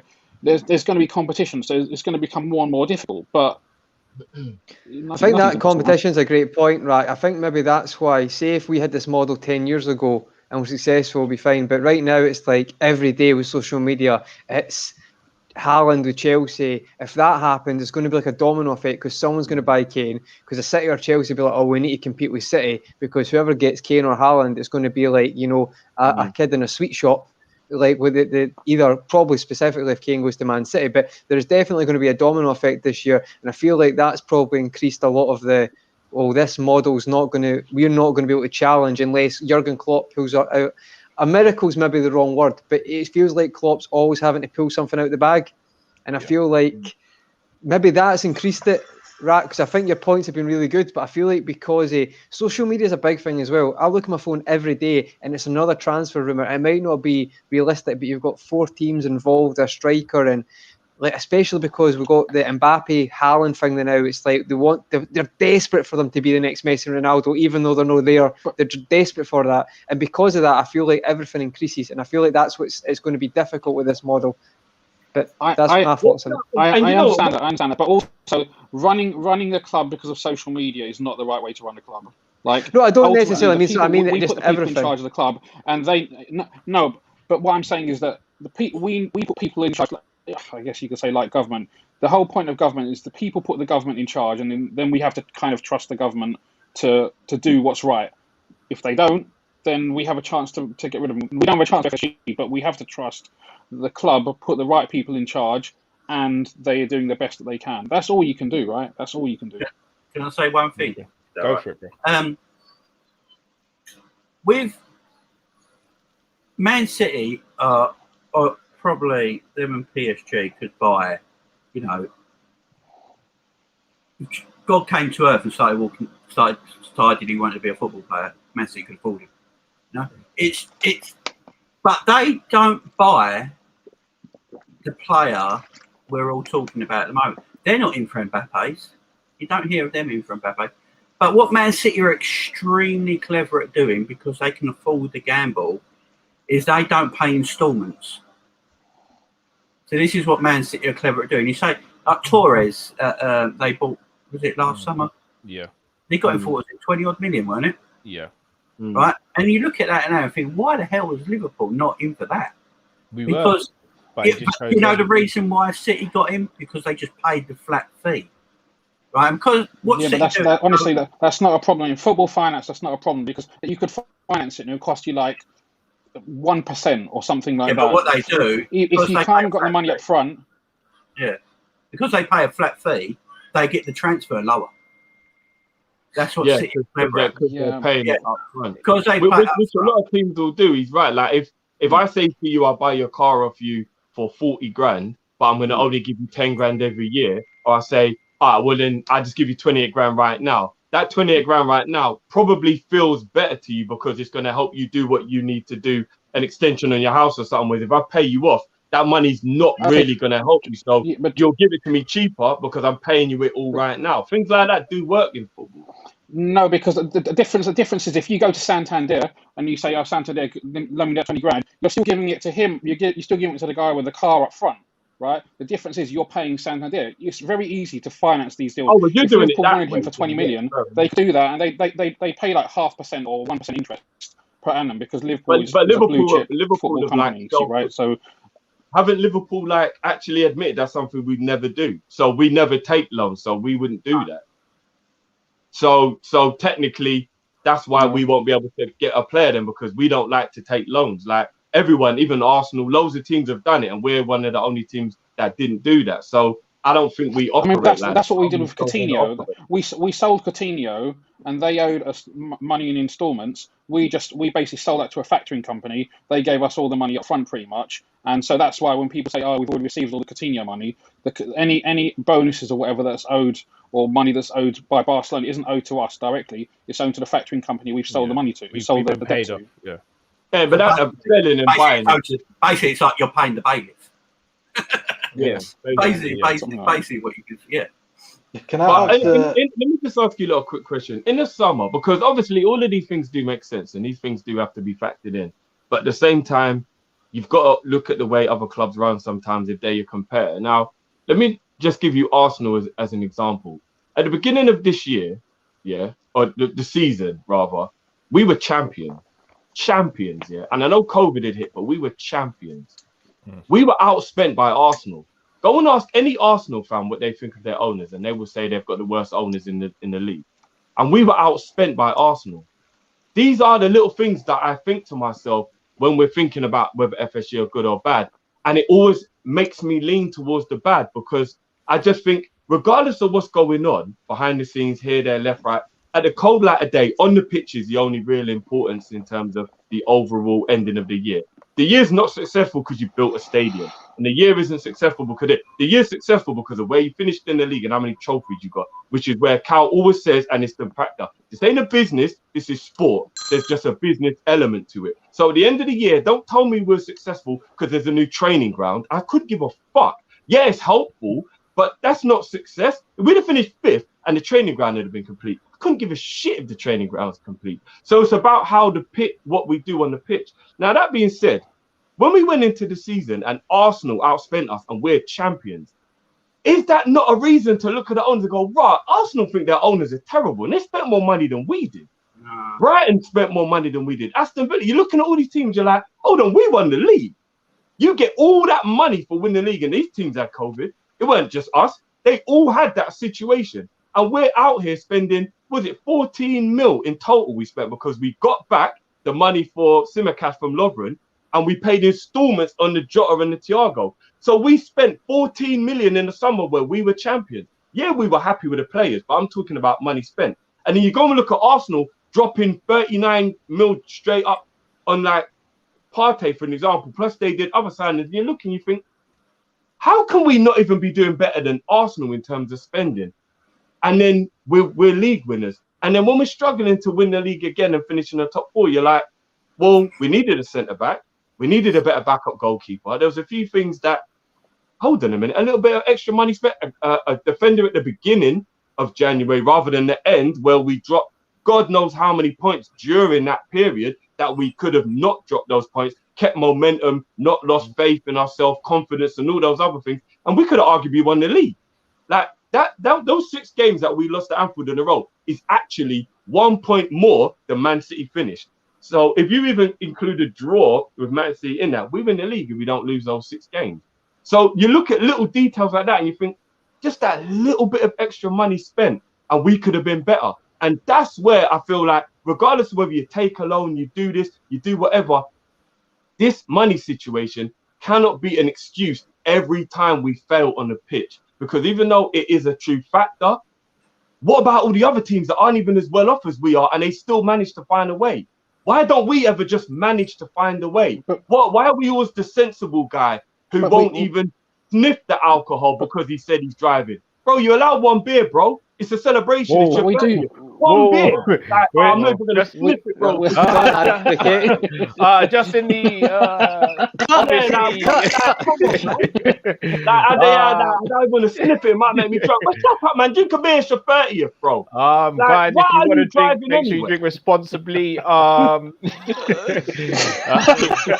That's all we say here on Kop-Ish.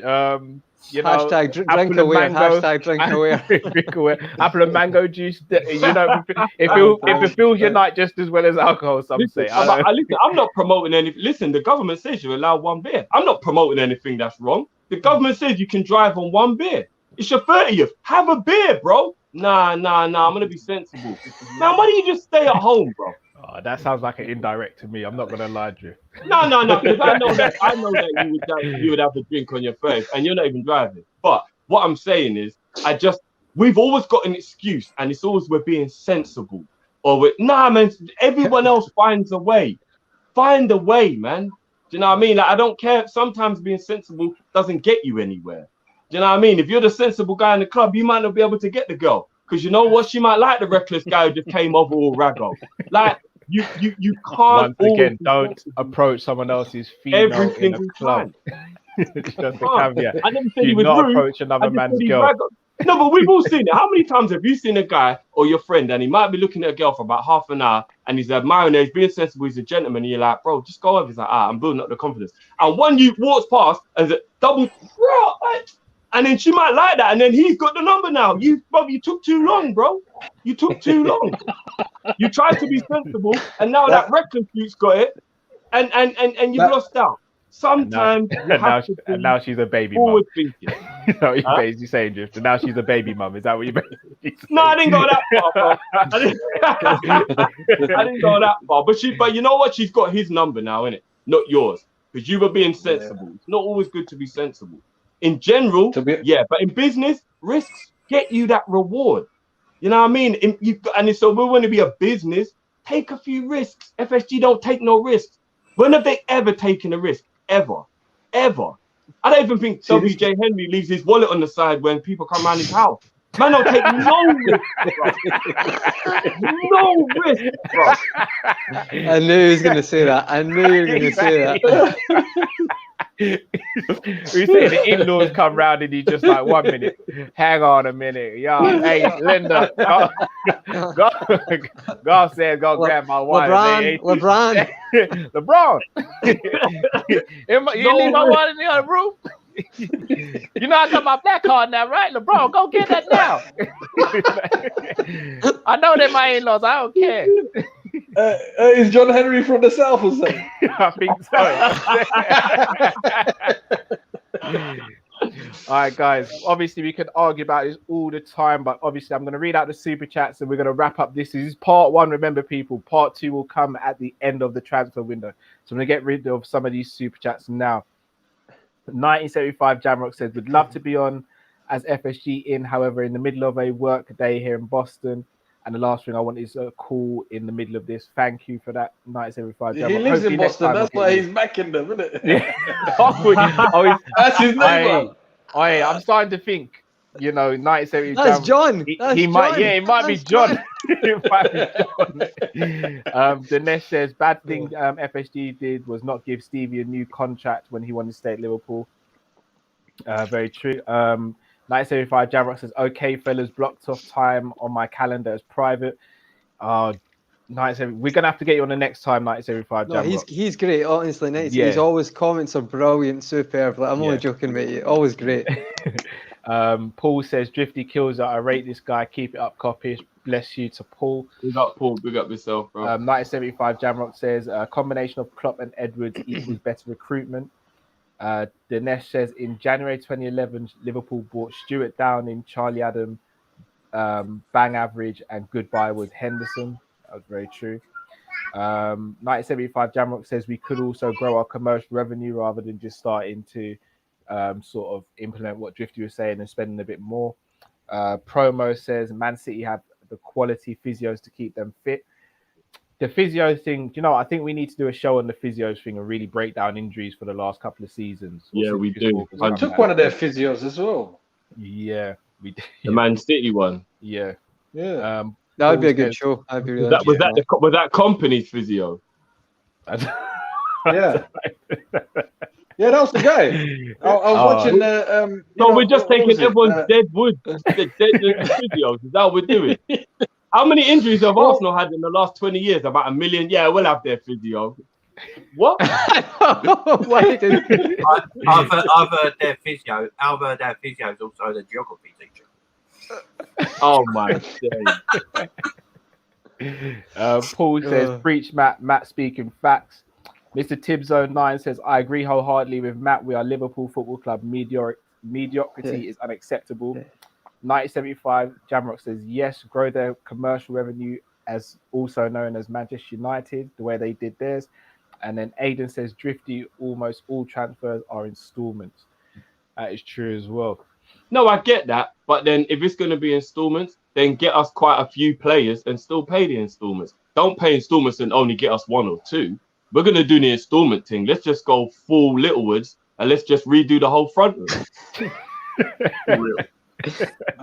Real People in the Littlewoods. I don't think Littlewoods are about anymore, Drift, bro. I don't know, but what I'm saying is, what's the point of buying a sofa and I don't have a telly? What am I sitting on the sofa to look at?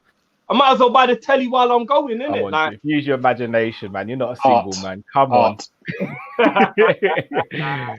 Some Kate Winslet and Leonardo DiCaprio thing. Come on. Like, Titanic out here. Lord Walker says, agreed, it's frustrating having frugal, sensible parents, but we can all agree some can't separate our feelings when it comes to management and sports biz. That's true as well. That is true. In 1975, Jamrock says, no, I work in investment community and I travel to Boston. I know a number of people who work in sports management and finance. I live in South Beach. Yeah, you're John W. Henry, bro. Look, it's already out. 1975 Jamrock is out. You've been exposed. Scooby DVD, Linda, you've been exposed. shut up, Linda, shut up. Linda, they caught me. Change the alias, Linda. Change the alias now. LeBron, they gonna find me. They gonna get my IP address. LeBron, don't let that happen, baby. Can I quickly ask one question? Go for it. To Rack and Jamie. If you're okay with FSG and trusting them, then would you be able to trust if they sold Salah, our biggest asset, in order to reinvest and move forward this summer? Hang on. Yeah. She says no. that was still longer than the Manny one. Would I say Manny? Yes. No, if they sold Salah, I would be like, there's players you can sell and there's players you can't. There's players that are untouchable. Well, see, when it's the Manny versus Salah show, we know Jamie's on drift. No, come on, we're never having that show. No, I know. I'm only joking. We're never having that show. I know what the comments are like for that. I can't take I know what they're like. Yeah, I forget that. But you know what? I love. Just before we sign Salah. out, guys, I just want to ask you a lot of quick questions because obviously we'll ask this question again at the end. So I want to ask this question at the end of both part 1 and part 2. Is a successful transfer window enough to forgive FSG for trying to join the Super League? So we'll go round. I'll start with Neuro and then we'll go round. So Neuro, and I'm Cal, he's coming to you as well. You're not getting out of this one. So Neuro, is a successful transfer window, whatever that is in your eyes as well. That doesn't have to be a broad success. That's whatever you personally consider to be success. Is it enough to forgive them for joining the Super League? If I see Mbappe holding the shirt, I'm like, John, yo, John, come here, give me a hug, man.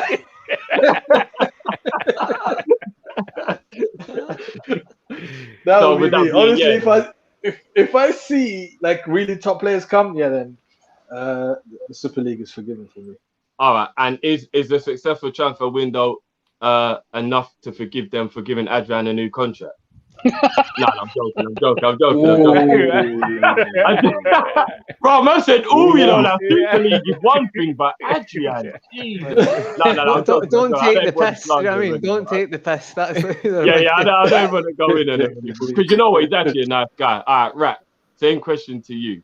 Do you think a good window is enough to forgive FSG for the Super League?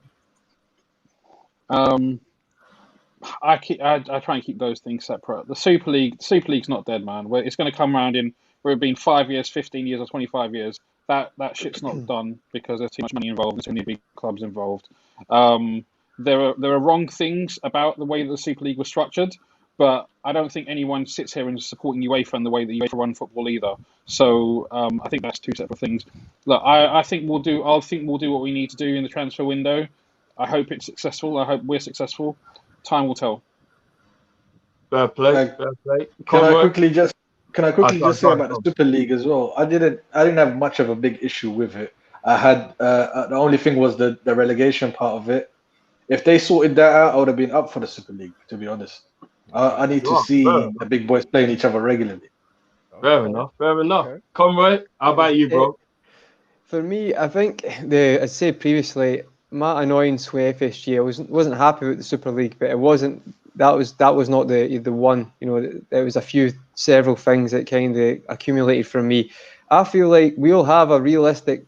I'm realistic enough, and I think we're all realistic enough to know what a good transfer window is for Liverpool. And it's not Mbappe, it's not a Haaland. We're not dreamers. It'll be a case of like a Andre Silva, a Bissouma, already got Konate, maybe a second goalkeeper. 4 players. I was going to say another right back, but if Gomez comes back, you'll probably just play him there, and you can play Konate centre back with Gomez at right back, and maybe Nico sometimes.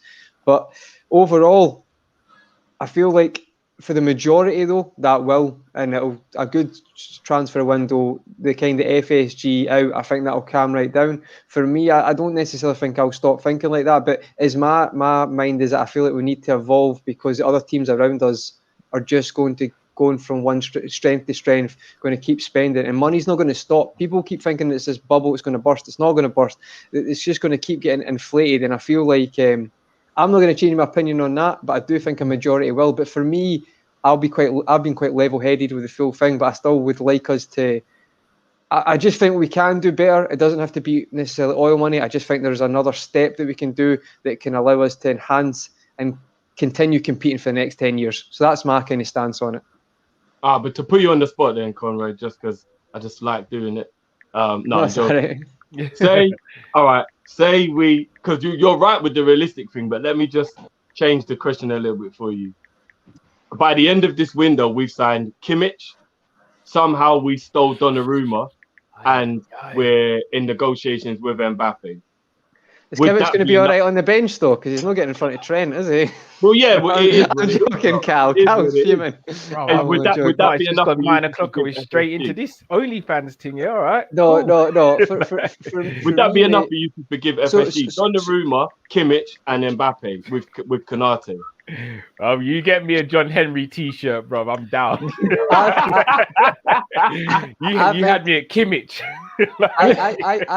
I think if you get a Bissouma, a Gazaniga, and who else was going to think, and a striker, or no, actually, no. For me, for months, I've been saying we need a centre forward, and Mbappe. I'll forgive you, but they need a number 9. Mbappe is not a number 9. So if they got Mbappe with number 9, all would be forgiven because Mbappe is a game changer in the sense of what it does for the team, and I don't like bore about the commercial aspect, but it is with Mbappe. You just can't deny that. But we can't forget we need a number 9.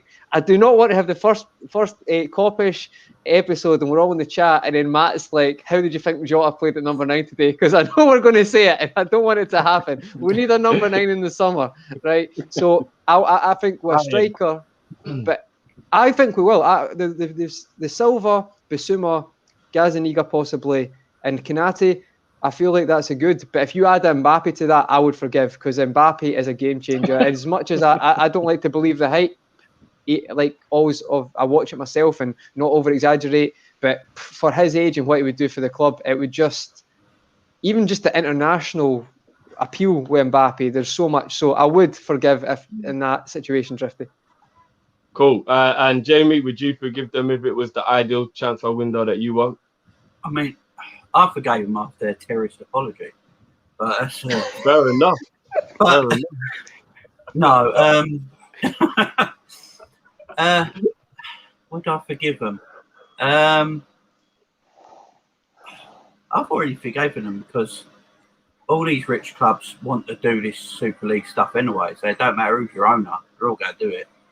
And with that Super League stuff as well, when you think about what UEFA did to Denmark the other day, making them play after their player basically died and come back alive, are they any worse? I don't think so. So personally, all that aside, and UEFA are the ones making all these players playing far too much football as well. So that aside, I don't really. I'm not upset with them, to be fair. I mean, that might be unfashionable, but I'm not upset with them. Mate? And let's face it, when Man United buy Sancho, you're not going to hear a single new protest from the Glazer out. Of course you won't. Well, they only protested Liverpool games. We don't as serious as it is, bro. Exactly, because if they really meant what they meant and said success ain't, we don't care about trophies, we just want Glazers out, they would done it in the Europa League semi-final and got it abandoned and got kicked out of Europe. But so it's all crap. And I'm going to say something that's going to really upset everybody. Firstly, I don't think we need a number 9. Oh, duh. See you later, folks. Take care. All the best. I'm only joking, mate. So, because I just don't think we need a number 9. Bro, that sounds like a whole show, to be honest. Yeah. I need to save my energy for that one, Drift, because I'm ready to go. Yeah, that sounds like a whole show. I'm not gonna lie. So on the fact, we're actually gonna give a show to that. Then I'm not gonna lie. We're gonna have to give a show to that. So Cal, I'll come to you last, but not least. No, I don't like no splinters, none whatsoever, bro. There's no fence sitting. It's either you would forgive them or you wouldn't forgive them for your ideal summer of transfers. I wouldn't forgive them though. You wouldn't? No, because I need to see it over a sustained period.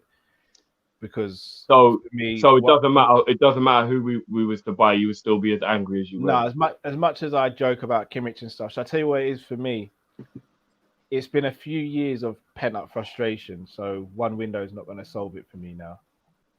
I've got to see it over a sustained period, and it's not just about transfers. It's about getting things right about the ethos of the club and things like that as well. Like, you've been here long enough to know that things like the furlough scheme and doing the Super League and the whole fan representation stuff, you should know about all that stuff from now. Like, it's 11 years.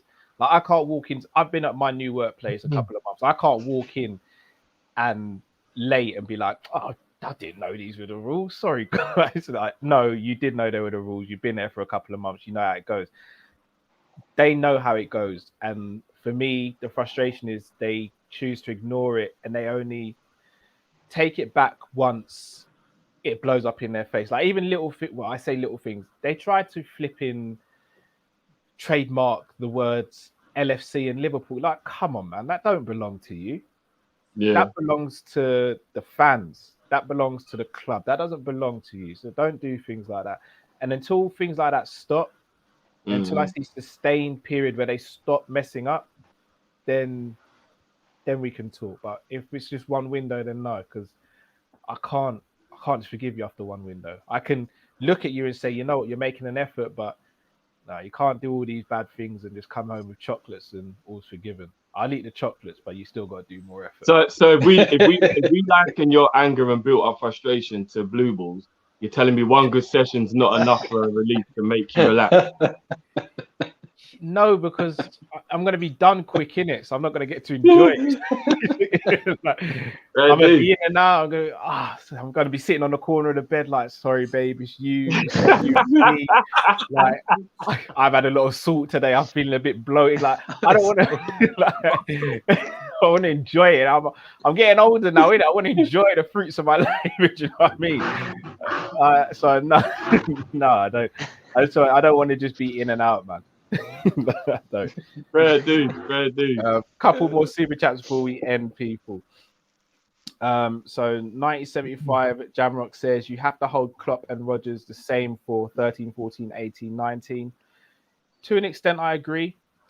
Ace and Industries, FSG, the type to pick up flowers from the neighbour's garden instead of buying them just because they expect their missus to be grateful regardless. Waltz in Matilda says Rafa to Everton thoughts. Join us tomorrow in the Daily News Show. We'll share our thoughts on that on there. Is this legit happening, guys? Is this literally happening? I can't believe this. I'm gonna pray hard tonight before I go to bed. I'll tell you that much. Rafa better be on some Denzel, you know, inside man. 1975. He's in the bank. He's in the bank. He's in the bank.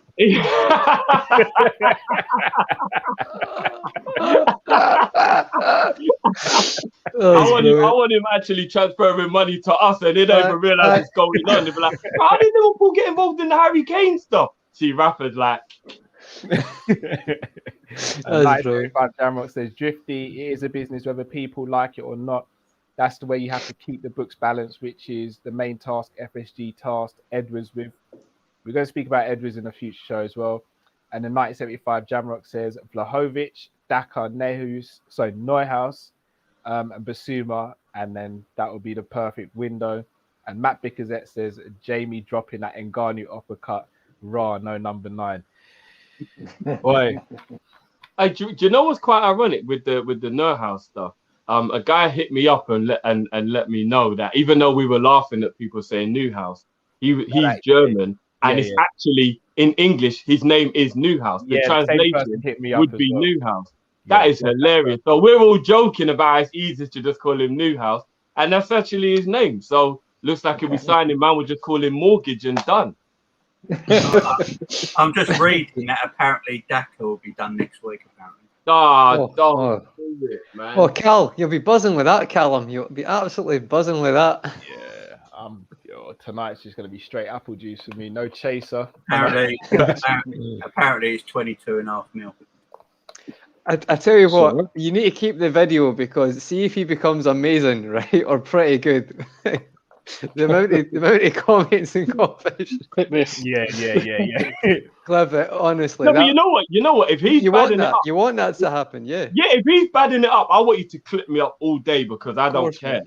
You know what I mean? I love being wrong at that if it means my team are winning. I love being wrong if my team's winning. So clip me up all day long, and I get some right. So it won't be like I'm sitting there going, man, I get these wrong every time. Like I'll be like, well, every now and again you get one wrong. You know what I mean? Like Daka 20. All right, yeah. Let's wrap it up now. Daka, all it does is it's like we're seeing the people that we're linked with, and then he just feels very anticlimactical. Like it just does. Like I'm not gonna say he's not gonna bad it up, but he just I don't know, man. See, I want people to come in regardless. Like Daka come in, it both squad in it. So that's what I'll be happy with. Yeah, but if Mbappe comes in, start there though. Yeah, we just think there's another number 9 who should be. Yeah, he'll be coming to start, bro. And that's the thing. To start, and then what? Bobby on the bench. Yeah, that's probably what, or Bobby in the 10. That's probably what it will be, bro. Daka leading the line when Haaland and Kane and them lot are all leading City and Chelsea. I just don't see how that makes any sense in any world. And there is middle ground. There's Andre Silvers. There's other options out there that are acceptable and could do a job. But yeah, that's another video in itself. As well, in that situation, though, I'm looking at that little youth of Sweden, and I'm like, man's impressed me in more. He's very good. YouTube highlights on one international game than Daka has for a whole year. Like in that kind of situation, I think Klopp has earned the right for us to trust him. I think if he that's thinks true. Daka's the one. Yeah, but you know what? Klopp still got Minamino wrong. So, but that was like a little. That was a little 7 million gambles. All right. Boy, Drifty will be. I told you he's a little nitty, innit? Drifty will be Origi who when Daka comes. No. Do you know what? I won't be. I wish Origi all the best, and I'll always support him wherever he goes. But I will never be like, oh, who's Origi? Never. That guy's done too. But I want a statue of him with Robbo on his shoulders. I want a statue of him like this, and Robbo on his shoulders after he scored that winning goal in the Champions League final. And I want that put outside. You can get one of those. If you want a statue, you can get one of those soccer stars figurines, brother. Nah, man, I want a proper statue. 1975 Jamrock says if Daka becomes worldly, Drifty needs to retire. So do I. I need to as well because I'm not. I think I can safely say I'll be working a while then, but it is. We'll see. But no, all jokes aside, Jamie, Rat, Conroy, Nerbeats, thank you so much, guys, for giving up your time. You've been brilliant. Yeah, really man. appreciate it. Thank you guys for having us. Brilliant. Posting as well. And we'll be doing this towards the end of the end of the transfer window. So I'd love to have you guys back on, but obviously we'll stay in contact with you guys as well. Drift, anything? And Jamie, big up for jumping on last minute as well, bro. That was brilliant. Yes, indeed. Class. Indeed. Great. Drift, anything you want to say before we take the people out, bro? There's never the right time to sell Mane. Of all the things you could have said, thanks guys for tuning in. Love you all. Mane for life. No, but you know what? All of those things are obvious. Everyone knows they love them. The guys know I love them. That's all obvious stuff. But I think I need this to sink in. Mane ain't going nowhere. I think you need to end on that. You need to end on that, Cal. I think we need to. I'm not going to go to Water Drifter on that. He knows where I live. He knows where my kid goes nursery. I don't need that drama in my life. But nah, bless up to everyone. Smash the like button if you haven't already. And until next time, stay safe, stay blessed. We're Kopish and we're our people. Take care. Peace.